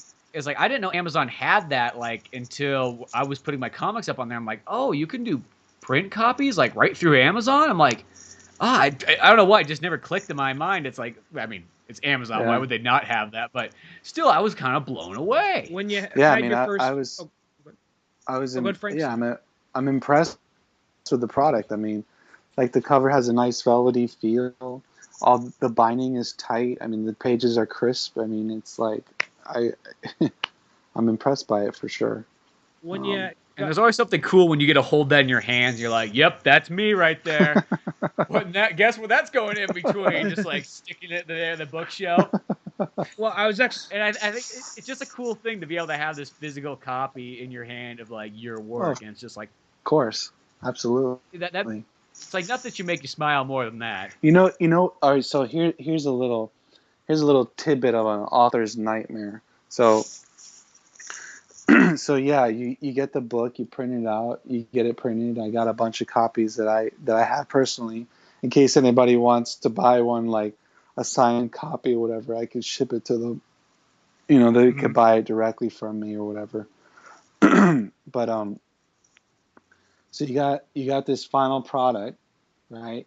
And I've been doing online book readings and So I probably read this story after its final production, probably at least 10 more times, like in its entirety, which is a daunting thing all on its own.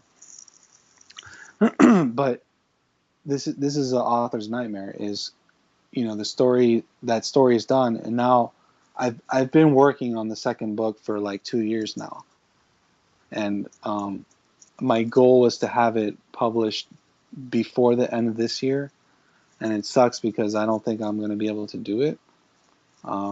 Just because, you know, real, you know, day-to-day life stuff and work getting in the way and things like that. But the cool thing about not having the book published yet is obviously you have that creative freedom to do and change and write and whatever it is that you want to do. Whereas you go back to your original, you know, the book before, it's like, okay, well, you know, this is how it is. There's no changing. There's no going back. And I think that's a huge thing that authors have to consider when they're publishing their work, you know? You got to make that cutoff date, like, yeah. Where is it good at? You know, this is the rule that I've used for creative stuff. I call it the 90% rule. It's just got to be 90% good, because the thing is you can spend almost that last 10% of just trying to really dial stuff in. You can spend way more time doing that than it took you to get like the entire project almost done.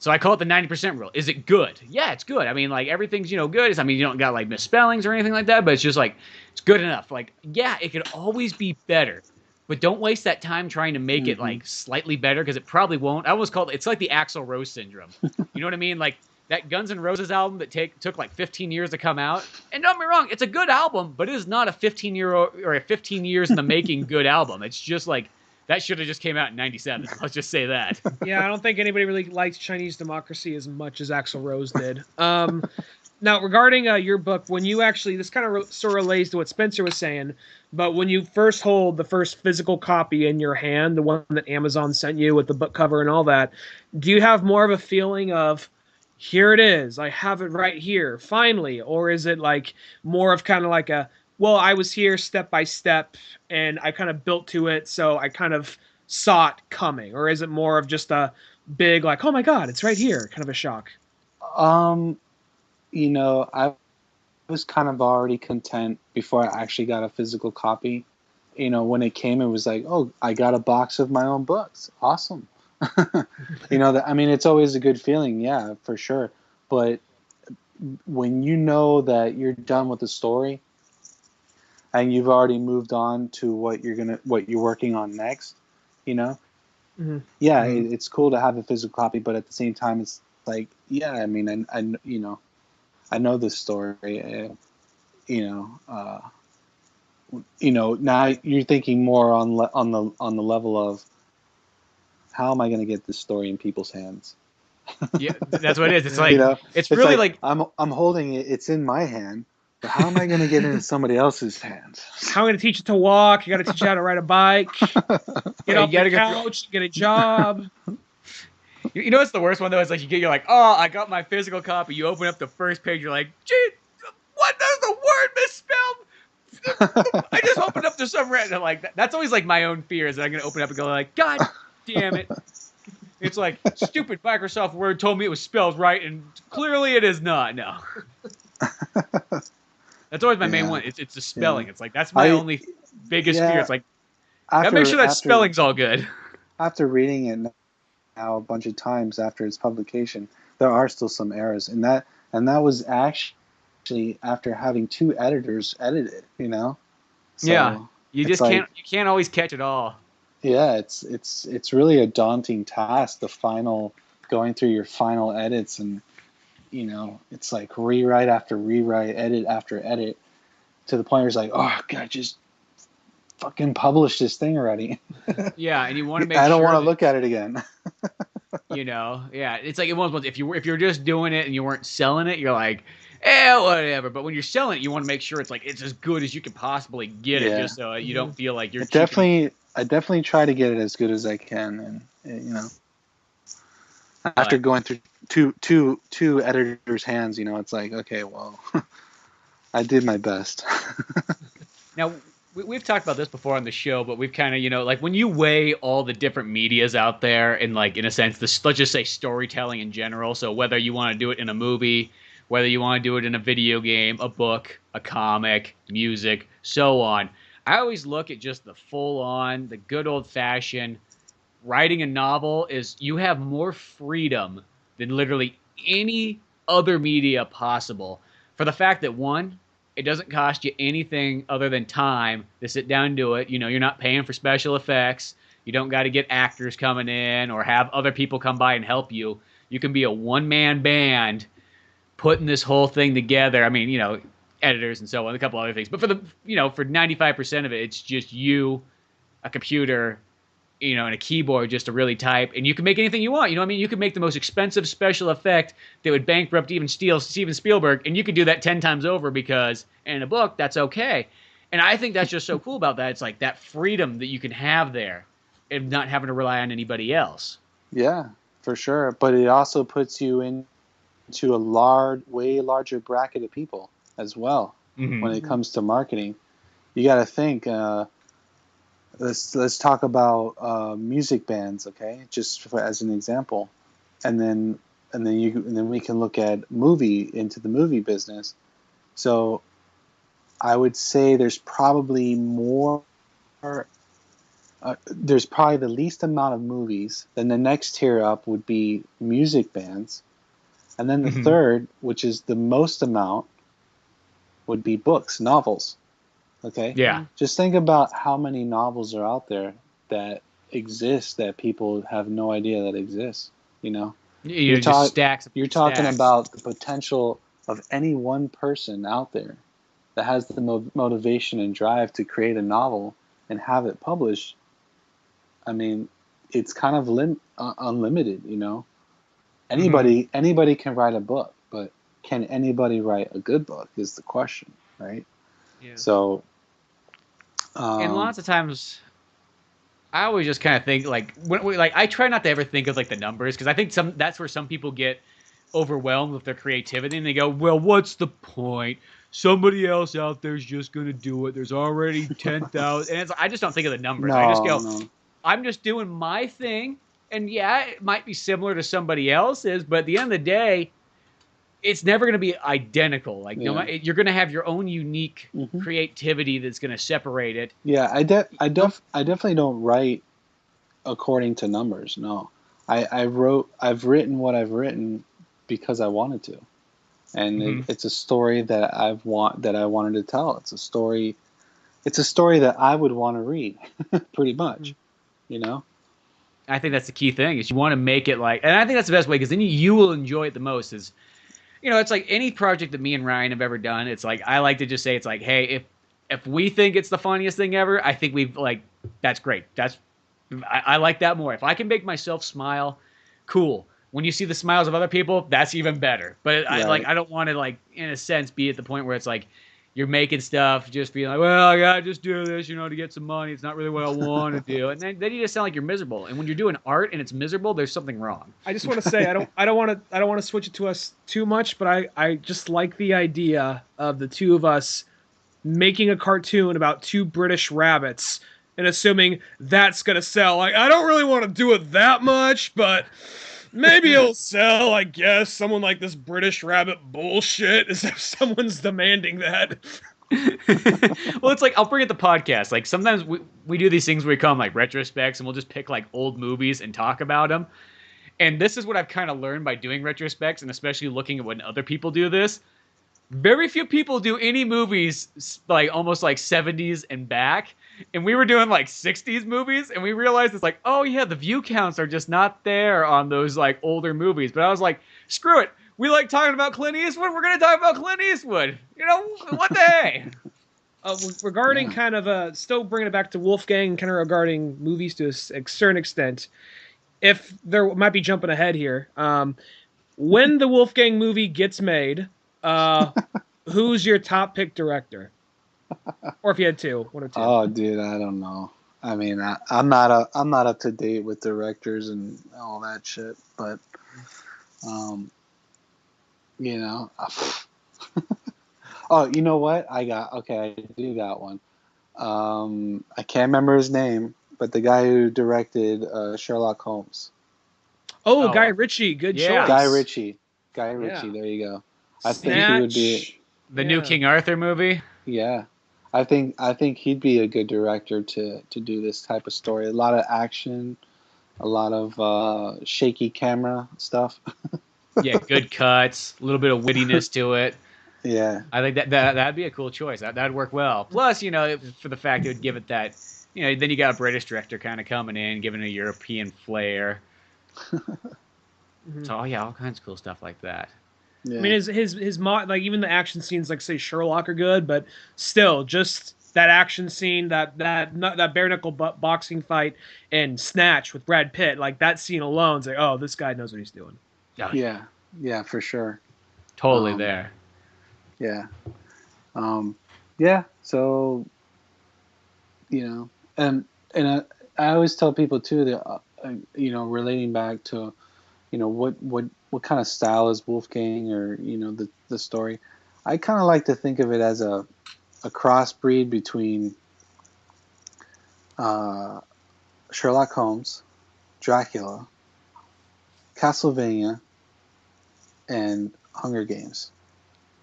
There you go. All good Mix stuff. up right there. Yeah, mixed together. Like, all mixed into one, Mm-hmm. So. Well, sometimes you need those taglines just to get it to some people, because I know myself that they've worked before. Like, it's that kind of one where you see it's just like it's like this meets that, and you're like, two things you really like, and you're like, yes, I'm sold, I'm there. You're gonna combine Mega Man with what? Oh, okay, there we go. So it's good to always have those kind of like almost like selling points in a sense by using somebody else's brand. You're kind of like, hey, it's Sherlock Holmes meets Dracula's monsters. Boom, there you go. Yeah, for sure. You guys into animes at all? Yeah. Oh yeah, definitely. Oh yeah. Favorite show of all time is probably Cowboy Bebop. Yeah, I agree there. Yeah, that's a good one. Yeah. But did you ever get the back in the day where it's like, I remember when Hellsing kind of first came out, and it was like, you're like, oh, you're really into Alucard, so you must be really into Hellsing. It's like, well, it's Castlevania Alucard, not Hellsing Alucard. Not saying that he's not cool. He's cool, but there's a difference. Did you ever get into Hellsing, Frank? The anime? The anime or the manga? No, not really. Kind of more like as far as the old ones go, probably like Berserk. Oh yeah. I was definitely into Berserk. And I've heard nothing but good things about it. Oh, Berserk was great. I mean, from start to finish, what a great story, man. And Rune Soldier. You've seen that Rune Soldier? I remember Rune Soldier. And then the current ones, the Attack on Titan is really good too. I still haven't watched Attack. I like how bleak that one gets. I like how bleak and how grim the whole thing is. That it has no problem with just like killing off any character at any point. Yeah, it's kind of ruthless. It's like, oh, you like him? Guess what? It's like Game of Thrones style, right? I feel like, I'll be honest, Spencer and I were the only two people who've never seen an episode of Game of Thrones, but regardless, I feel like I know most of the stuff of Game of Thrones, because nearly everybody I know watches it, and I listen to a lot of podcasts, like, oh, dude, you see the new Game of Thrones? So I pick up on a lot of things, so I feel like I know most of it without having to see the show, so I feel like I know that nearly everybody dies, the Red Wedding, Joffrey, all that stuff. You know nothing, Jon Snow. You should definitely read the books, though. The books were really good. I hear the books are way more fucked up, which kind of has me a little bit more intrigued. Like, it can get more fucked up than that? Oh. Yeah. So those books always look like they're big undertakings, though, because they're like 1,000+ pages, like each one. You're like, oh. Yeah, I've always been a fan of those epic fantasy books, though. Like the ginormous ones. Yeah, I mean, I like the fact that you got like this chunk of wood paper in your hand that you can like kill somebody with. Yeah, just in case if somebody broke in at a moment's notice, you could chuck this book across the room at them. Home defense. and it's like it kind of feels like a tome, you know, like you got it sitting on your desk, and it's like, okay, well, let me continue this journey. And I kind of like that whole aspect of a really long book, you know. And originally, like I said at the beginning of all this, was I had originally wrote an epic fantasy novel that was like, you know, 50, 60 plus chapters. And I was like, should I really publish this as my first debut novel? I'm not sure, you know, because I don't know how many people would have, you know.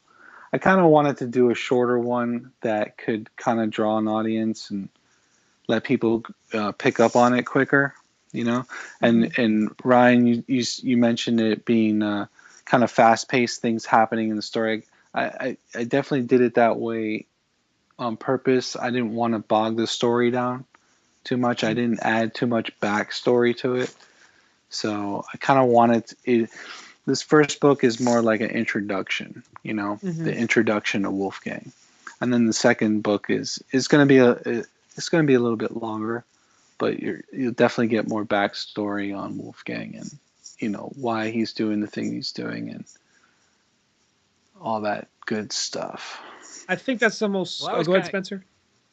Oh, I was gonna say I kind of consider that like it's like the 007 way of storytelling, is that you introduce your movie or your story just, you know, action galore. You don't even know what's going on. Even if you don't even know really who the character is, you're just intrigued because you're like, oh, look at what's going on. This is so amazing. And then once you kind of get past that point, then you can settle in and let the story kind of build. And I think that it works same with video games too. It's like I hate video games when they just have these god awful long intros. I know, it's like, man. It's like, no, dude, let me play the game for, you know, a couple hours and get used to it. Yes. And then once I'm already, now that I'm into the world, now you let me have the cinematics. Let me sit back and I'm totally fine with them then, but don't give them to me at the beginning. Yes. That to me is like such a buzzkill. It's like you get a video game, you're so excited to play, and then they have this long cinematic, and you're like, well, I don't want to skip it because I don't want to miss out on something important. Yeah. But it's just like, yeah, it's like you're so excited to. The Final Fantasy games were like that back in the day. It's like, oh, you got this whole intro, cutscenes and all this stuff, and it's like, dude, I want to see what the battle system's like. Can I just do a fight? And they, you know, now that they have like all these Final Fantasies on the handheld phone and Androids, iOS, whatever.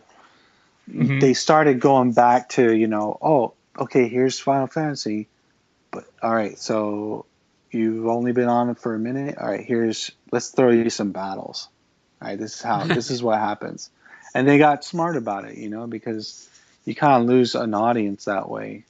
If you throw too much stuff in there to bog it down and confuse people, you definitely don't want to confuse people. That's for sure. Yeah. Well, see, like 7 always had a good intro because, I mean, you had the little cinematic at the beginning just to kind of like introduce the title. But next thing you know, it's like you're getting off a train and you're already fighting and there's a black guy yelling at you. You're like, I don't know what I'm doing. You know what I mean? Like, and I thought that was a good way. It's like, and then you kind of play through a mission and then they're like, okay, now here you go. Here's why you're doing this. You're like, oh, okay. Here's why this black guy was yelling at you the whole time. Yeah. So it's like, I think that is, I kind of consider it's the 007 of storytelling, because 007 movies, they've always been like that. You get a badass action scene in the beginning. Now you're hooked. Yeah, let me know what the story is after the credits roll. I'm perfectly good to go. Right. Yep. There's definitely a lot of mechanics, a lot of elements to making what's a good story, you know? And it's really like, it's kind of like a chemistry equation, you know? What are you going to put everything together that's going to make it work? And I like that, you know. I kind of like the science behind story writing. I've been in dozens of writing groups and workshops, and you know, it's quite interesting to see all the different kind of people and their styles, and you know, and how things can be totally different, and that's it's okay.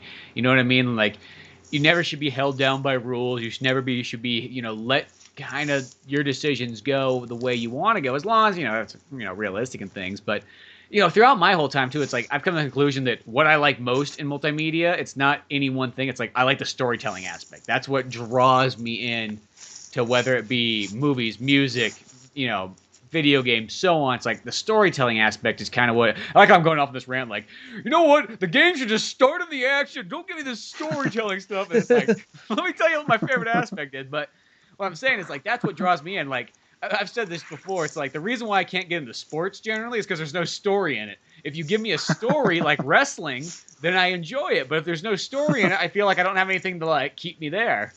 Yeah, you just have like oh, go ahead, man. Sorry. I'm on the same page with you there.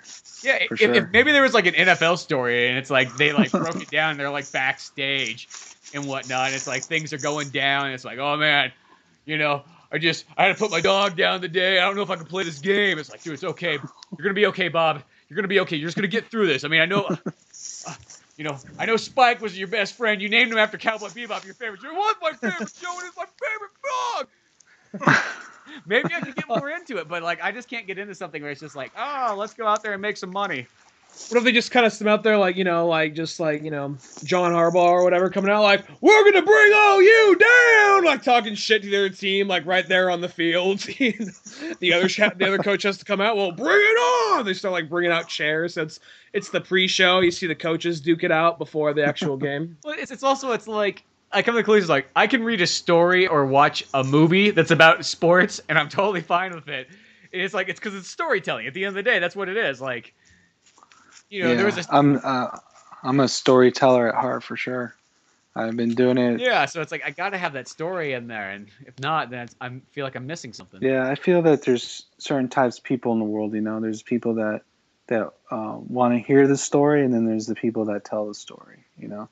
And I like to consider myself both, but now that I'm in my adult life and I got all this stuff pent up in me and all these stories pent up in me, it's time to bring them out. Yeah. And I strictly do it out of pure enjoyment. Well, it's like you just kind of build up. People are like, why? So why do you write about vampires? I said, well, I don't know. It's just, it comes out of me. It's something I need to talk about. It's something I need to show the world, Yeah, and it's just like, hey, this is what I like doing. Yeah, I mean, there's all kinds of stuff out there that people are into, and this is just one aspect that I'm into. I'm also into other things, but as far as story writing, I feel like this is the avenue I'm going for now. So. And the cool thing is, it's like you take everything you liked in life and you combine that together, and next thing you know, that's what becomes unique. It's just because I think it was like Mick Mars said it well. I think in like the Motley Crue's The Dirt, and he said it's like you take as a musician, you sort of take all your favorite guitar players, all your favorite licks, all your favorite things like this, but now that you've melded that all together. Now that's how you become your own unique guitar players, because just those different things you were grabbing from that you liked, you put them all together, and now it's its own unique thing. And I think that kind of goes with storytelling. And like it's like even in like making my comic, what I like about it is like I can just pull elements that, hey, I like this. I want to slap podcasting, video games, and the gym all in the same book. Why? Because I can. You know what I mean? I want all these elements in one, and I feel like that in itself is like, well, I don't see anybody who starts off playing an N64 to next thing you know, they're at the gym. Like that doesn't come up in any story I've ever seen. So it's small things like that that's what I think cool. It's just like you add those different elements together. I think sometimes the only thing that can go against somebody in storytelling is when they only have like one or two elements that they like, and then it shows that you're like, oh, that just looks kind of like a G.I. Joe ripoff at the end. It's like almost like they needed more elements to make it more unique. You know what I mean? I feel yeah, for sure. I mean, you're hitting on a pure awesome example of the creative aspect of storytelling or even comic book writing, or bringing all these elements into your daily life. And to be a writer, I mean, you have to experience life. I mean, that's pretty much that's it. Like if you're just cooped up and don't experience anything in real life, you don't really have any kind of grounds to back up what you're writing, you know? Yeah, you can have your concept, but it's like, okay, well, if you don't really know anything about what you're writing, how is it going to come across good? How are you going to make people believe what you're saying? You know, like even and I know this is probably cheesy or corny, but I haven't ridden a horse in a long time. I mean, I've been horseback riding before, and you know, I'm working on the second book, and there's scenes where he's riding on a horse, you know, and it's like, whoa, it's been so long since I've been on a horse. So I actually went horseback riding like a couple weeks ago. Yeah, to get the feel. And to get the feel, and you know, it actually helped with understanding, you know, what a character's feeling, or you know, the physicalities. That's not cheesy. That's of what's dedication. Going on. Yeah, you know, I mean, are you willing to go that far for the passion that you're pursuing? You know. Well, I always feel like this always sounds kind of weird because you explain this to somebody who doesn't do creativity stuff, and it almost comes across as just like you got way too much free time. But I think as far as writing, sometimes it's like, or just creating in general, it doesn't matter what it is. It could be music, it could be anything. You almost need to go out to get inspiration is sort of what I kind of call it. Yeah. And also at the same time, you never know. Like some of the funniest stories we pull, it just happened to be like, hey, let's go to the toy aisle in Walmart and see what they got. And the next thing you know, you got people there that are going to give you material. And if you just didn't happen to walk down that aisle, you might not have ran into it. Or, maybe you go to a concert and some weird guy comes up and talks to you, but next thing you know, you're like, oh, dude, this would be a funny character. Going out and getting things is almost just as important. Yeah. And that's almost, in a sense, work. It sounds weird. You try to explain to somebody, like, what are you doing? Well, I got to go out to this concert later for work, Oh, you put the show on? No, I got to go there and just get some inspiration. It's work. I just got to live, man. That's all. Yeah. Okay, so perfect example of the whole inspiration talk. So yeah, I'm writing this story about Vampire Hunter and, dark gothic stuff. So I went and saw the new Pirates of the Caribbean movie, right? Mm-hmm. And I saw the end of that, and I got to the end of that movie, and I'm just like, for whatever reason, watching that movie inspired me to just want to go home and keep working. It's like even simple things like that. Oh yeah, the movie theater I think is like one of the best places for just a quick bit of information or like inspiration. You go there, you see kind of like what's going on, and you can get inspiration. You can watch like a bad movie, and you can be inspired. You're like, Jesus Christ, somebody made this. It is possible. Yeah, okay. You get that, and you get the same thing. It's like that's the cool thing about inspiration. It can come from sometimes the worst inspiration is actually from things that are like too good.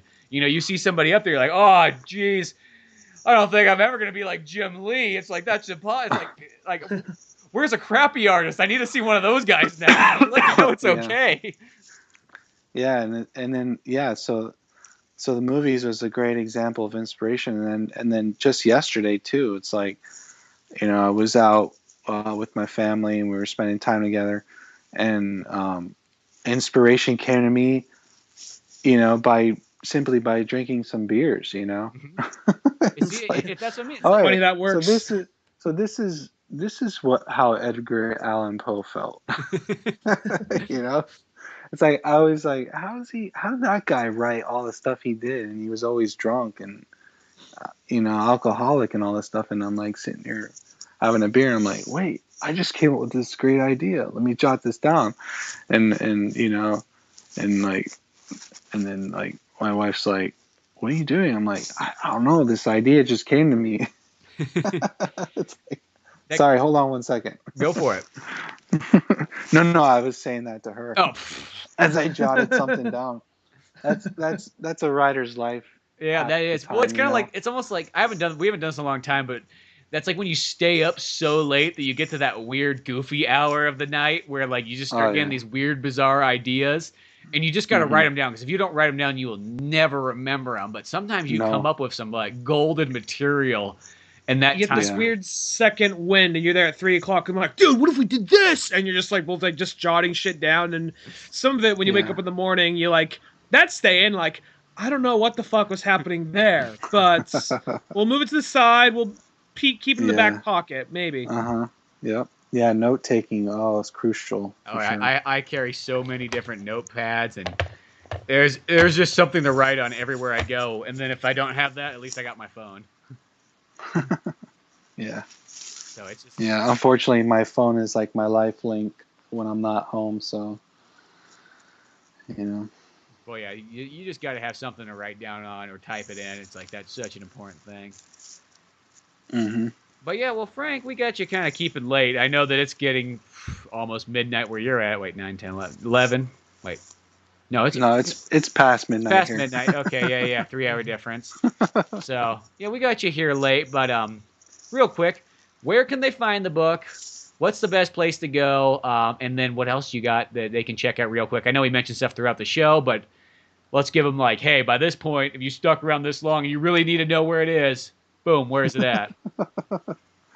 Okay, well, I mean, the main source of where you can find Wolfgang is on Amazon. There's the paperback form. There's a paperback version. There's an ebook version, Kindle, on Amazon. You can also find it on iBooks. So if you're on your iOS device, you can just go to iBooks and look up Wolfgang F.D. Gross. F.D. Gross is my writer pen name.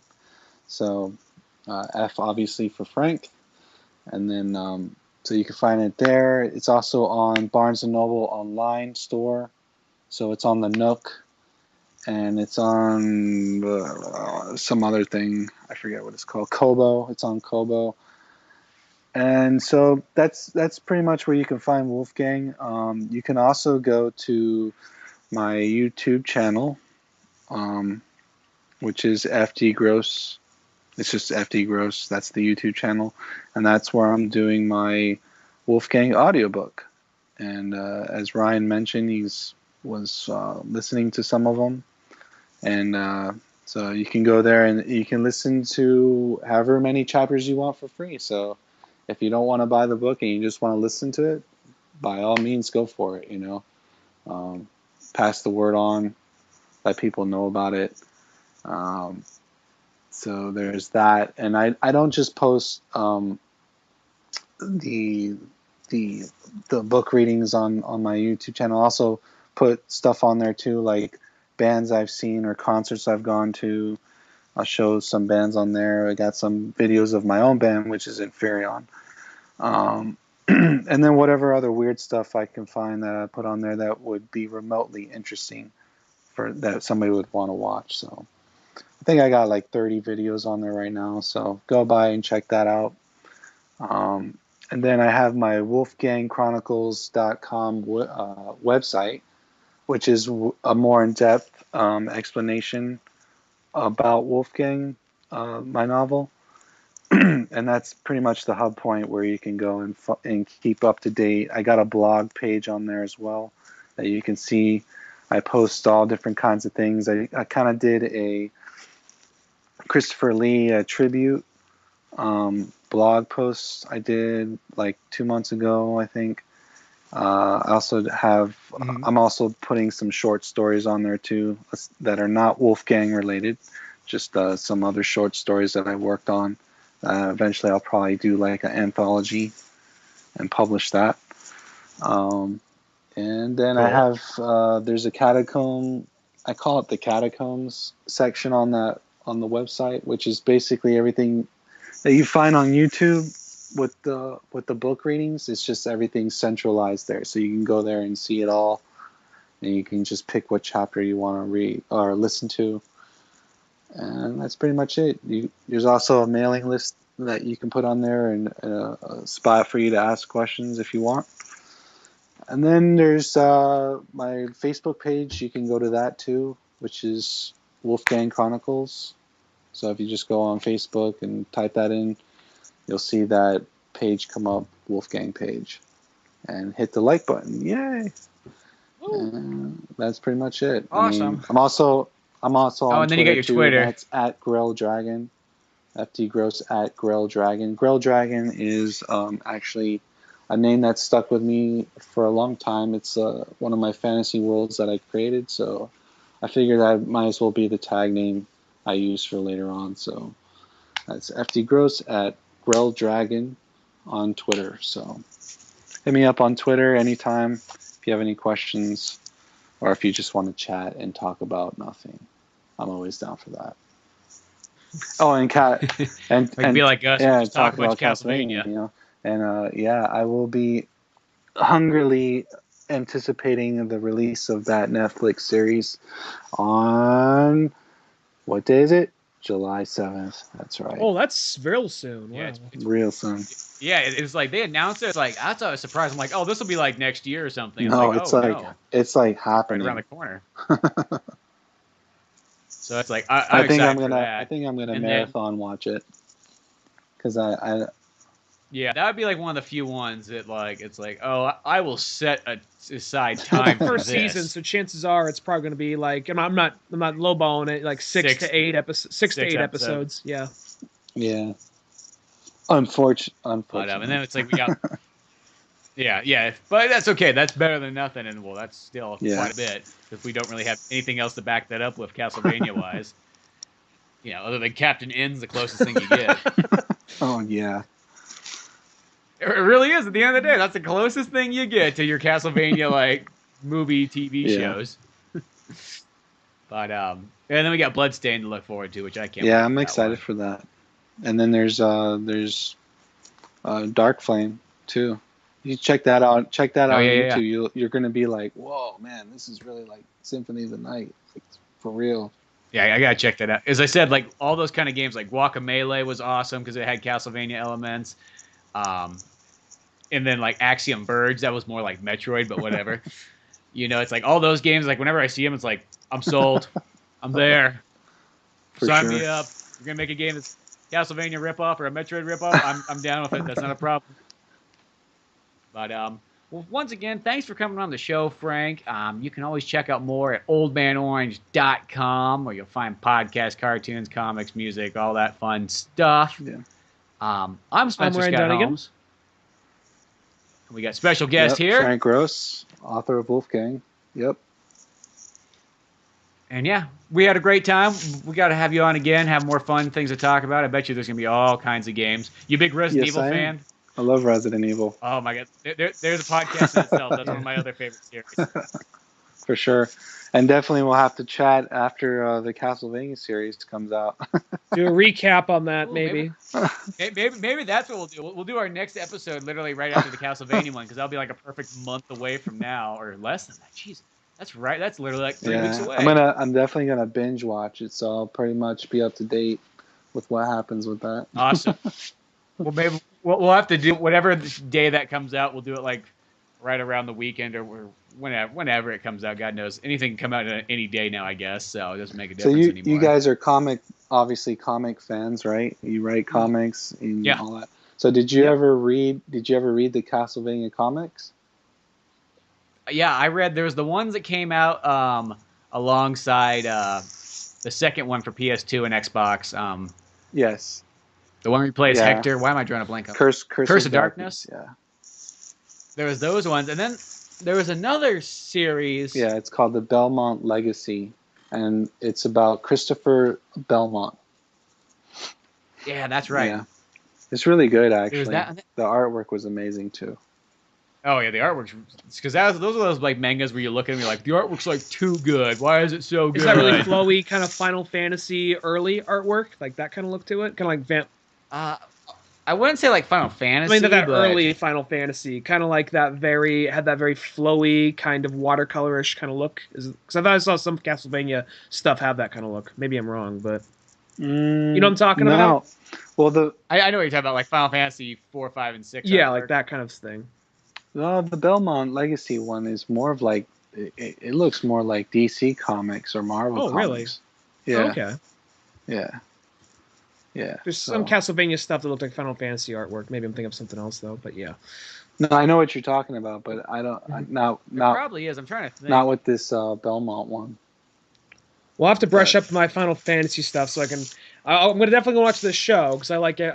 Castlevania. What I say? What I say? You said Final Fantasy. Shows where my head is. Anyway, no, I'm definitely gonna check out that Castlevania show to add for that show to add the podcast. Maybe I can between here and there play one of the games and actually have something to contribute. Yes. Oh, here we go. This will be a perfect way to end the episode because me and Frank can like recommend a game for Ryan to play. Okay. All right. Give me my homework. Okay. So if you really can only play, well, Frank, you choose your like if you can only play one Castlevania, and I'll choose my kind of if you can only play one Castlevania, what should you go with to enjoy the most? And then maybe we'll have a second one. We'll choose the one that we think is legitimately the right one, and then we'll have a fun choice. Are you talking about a time limit here too? Yeah, I'm thinking right now in the episode, we're gonna do it right here. We're gonna end the show with right now, off the top of our heads, what we think. But for Ryan to play, for him to play, are we picking it off based off of how much time he has to play it, or? Yeah, let's just say we'll give it like 3 weeks because that'll be the time when. Oh shit, we got some stakes now. Like, Ryan, did you fuck it up? Yes, I did. Well, I tried to do it, and then I game. No, I don't know. All right, so you want me to go first?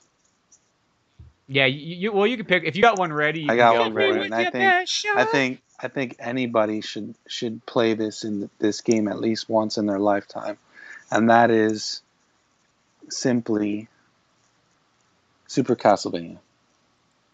Ooh, there we go. That's Castlevania 4. Castlevania. Plus, I think that's a good intro Castlevania too. Yeah. Because that's the one thing is you don't want to say like go play Castlevania 64. That's gonna just not work out for the regular person. No. I love Castlevania 64, but it is also a frustrating game. But Super Castlevania isn't that hard. It's not one of the harder games. It's got great music. It's got great graphics for what it was, and then it's everything Castlevania. What would be your pick, Spencer? I'm gonna give Ryan, since you said Super Castlevania 4, I'm gonna give Ryan 2 choices. I'm gonna say one. This is the one that I think just if anybody's going to be introed to Castlevania, that the game you almost should also play is Symphony of the Night. I feel that gives a very good overall Castlevania. It's kind of like the go-to game. Is that the one for the DS? That's why No, it's not for the PlayStation. DS. Well, any of the ones for the DS are good though too. That's another. You can't go wrong with the DS Castlevania. Yeah, because they're all pretty much the same. And you can't sadly enough, you can't download it on PS4. You can get it on Xbox One, of course, but you can't get it on PS4 yet. You can get it on PS3. You can get it on PSP. You can get it on probably everything you don't have with you at the moment. But I'll find something. Maybe I could just find like one in the clearance bin at like GameStop. But yeah, you probably could get it on PC. Actually, maybe we could emulate it, I guess. Yeah. But and then here's my also. I'm gonna say Castlevania Bloodlines for Sega Genesis. Oh yeah. Because that game to me that's like my special Castlevania. Maybe obviously because it's the first Castlevania I played, but I love the music in it. I love the artwork in it, the colorful graphics. It looks different than every other Castlevania game, but still feels totally Castlevania. And then I like the fact that game was the one where you could choose as 2 characters, and you could play as Eric, who had a spear. Nobody else really has spears in Castlevania, so that's kind of cool. Well, the DS games, they have spears because you could change out the weapons. Oh, that's true. You could equip them later on. They finally threw that in, and they even have Eric in the game. Yeah. So I got 3 choices right here. I got Super Castlevania, Symphony of the Night. What was the last one? Bloodlines. Bloodlines. All right, I'll make those notes. I'll see if I can find one of those 3, and if I can't find one of those 3, I'll find something. And I think, realistically, actually the Super Castlevania 4, I say that should be the best of the best. That's for you to choose. I think that would give you a great Castlevania classic feel. Yeah. It plays good. And hopefully, you know what? I bet you, here's the thing. Oh, no. I was just like, dude, you can get it on 3DS, but I forgot your 3DS. You don't got the new 3DS, so you can't get it. Oh, you know what? You can still probably get some Castlevanias, though, on 3DS, just not Super Nintendo ones. Yeah, get the Nintendo. They're just gonna make life so difficult. I would definitely say Super Castlevania as your first because you definitely need to be introduced to the whipping attack because Castlevania started with the whip. Yes, wouldn't you agree? Yeah. Plus the whip's like it moves in every direction in that one, so it makes it kind of like fun Castlevania. You can also Indiana Jones in that game too. For sure. Now, Spencer, what would be? So you're saying that your Bloodlines one was your favorite one of all time? I'll say, as far as a classic game goes, that one probably is. But I mean, if you had I don't know, if you had to pick out of all of them, which one would it be? It's going to be between Bloodlines and Symphony of the Night. Mine is Lament of Innocence, actually. Oh, I love Lament of Innocence. And I think you really got a really dark, good storyline. Is considered the first of all the storylines. So yep. And I don't pick it because of that, but I pick it because of the music and the art style and just the whole. And it wasn't easy. It was difficult too. So. Yeah, it was very difficult, and it kind of had like a Devil May Cry feel with it, which I think was like perfect, because Devil May Cry is kind of like almost, in a sense, like a spin-off of Castlevania. Yes. That's always how it sort of felt. Yeah, for sure. So... All right. No, that game, so to me personally, there's not a Castlevania I don't like. I'm trying to think, I'm like... The only ones that I feel like would be kind of hard to go back and like seriously play are like the Game Boy original ones. It's like those ones are kind of like, they have that cool remake that came out on Wii of their first Game Boy one, which is neat. But yeah, like sitting down and playing like Castlevania, like Belmont's Adventure, it's like now the music. Oh man, the music to the second Game Boy one. Yeah, Belmont's is that Belmont's Revenge? Yeah, wow. I mean, for the limited capabilities they had back then, and to choose the music composition that they chose for it is just like, wow. I mean, it's like that one plays way better too. Even like the first one's kind of like, let's get her out there. I've got a Game Boy. Got to put a game on there. Here you go, Castlevania. And you move like. Where's this gameplay take place in? I don't know, 1600s. He's got a boy. He's got to save this boy. Let's throw a date out there. Yeah. Where in the timeline do you want this one to happen? Okay. All right. Cool, man. But yeah, Frank. Well, we'll let you get going so you're not up at a ridiculous time past midnight to the max. All right. And got a good episode here, so I think it's all fun. And make sure to check out Wolfgang. Make sure to get prepared for Castlevania coming out in July. Yeah. And then also, if you haven't seen it yet, check out Bloodstained Ritual of the Night. It's pretty much Castlevania without Castlevania in the title. That's right. What's not to like? There you go. All right. Okay, till then, I'm Spencer Scott Holmes, signing off for a second time. Ryan Donegan, signing off for a second time with special guest. Frank Gross, signing off for a second time. Thanks, guys, for having me. I appreciate it. Thank you so much for coming on, Frank. All right, man. All right. Later, folks. Thanks for listening to the Old Man Orange podcast. Check out our website at oldmanorange.com for even more podcasts, cartoons, videos, music, and more. Send us an email at oldmanorangepodcast@yahoo.com. Be sure to subscribe, share, rate, and review us on iTunes, Podomatic, or any of the other fine sites we might be located on. And if you want to help out even more, click on the Amazon or GameStop links on our webpage before you make any purchases there. Won't cost you a penny, but it sends us a little something our way. Thanks for listening, and tune in next week to Old Man Orange.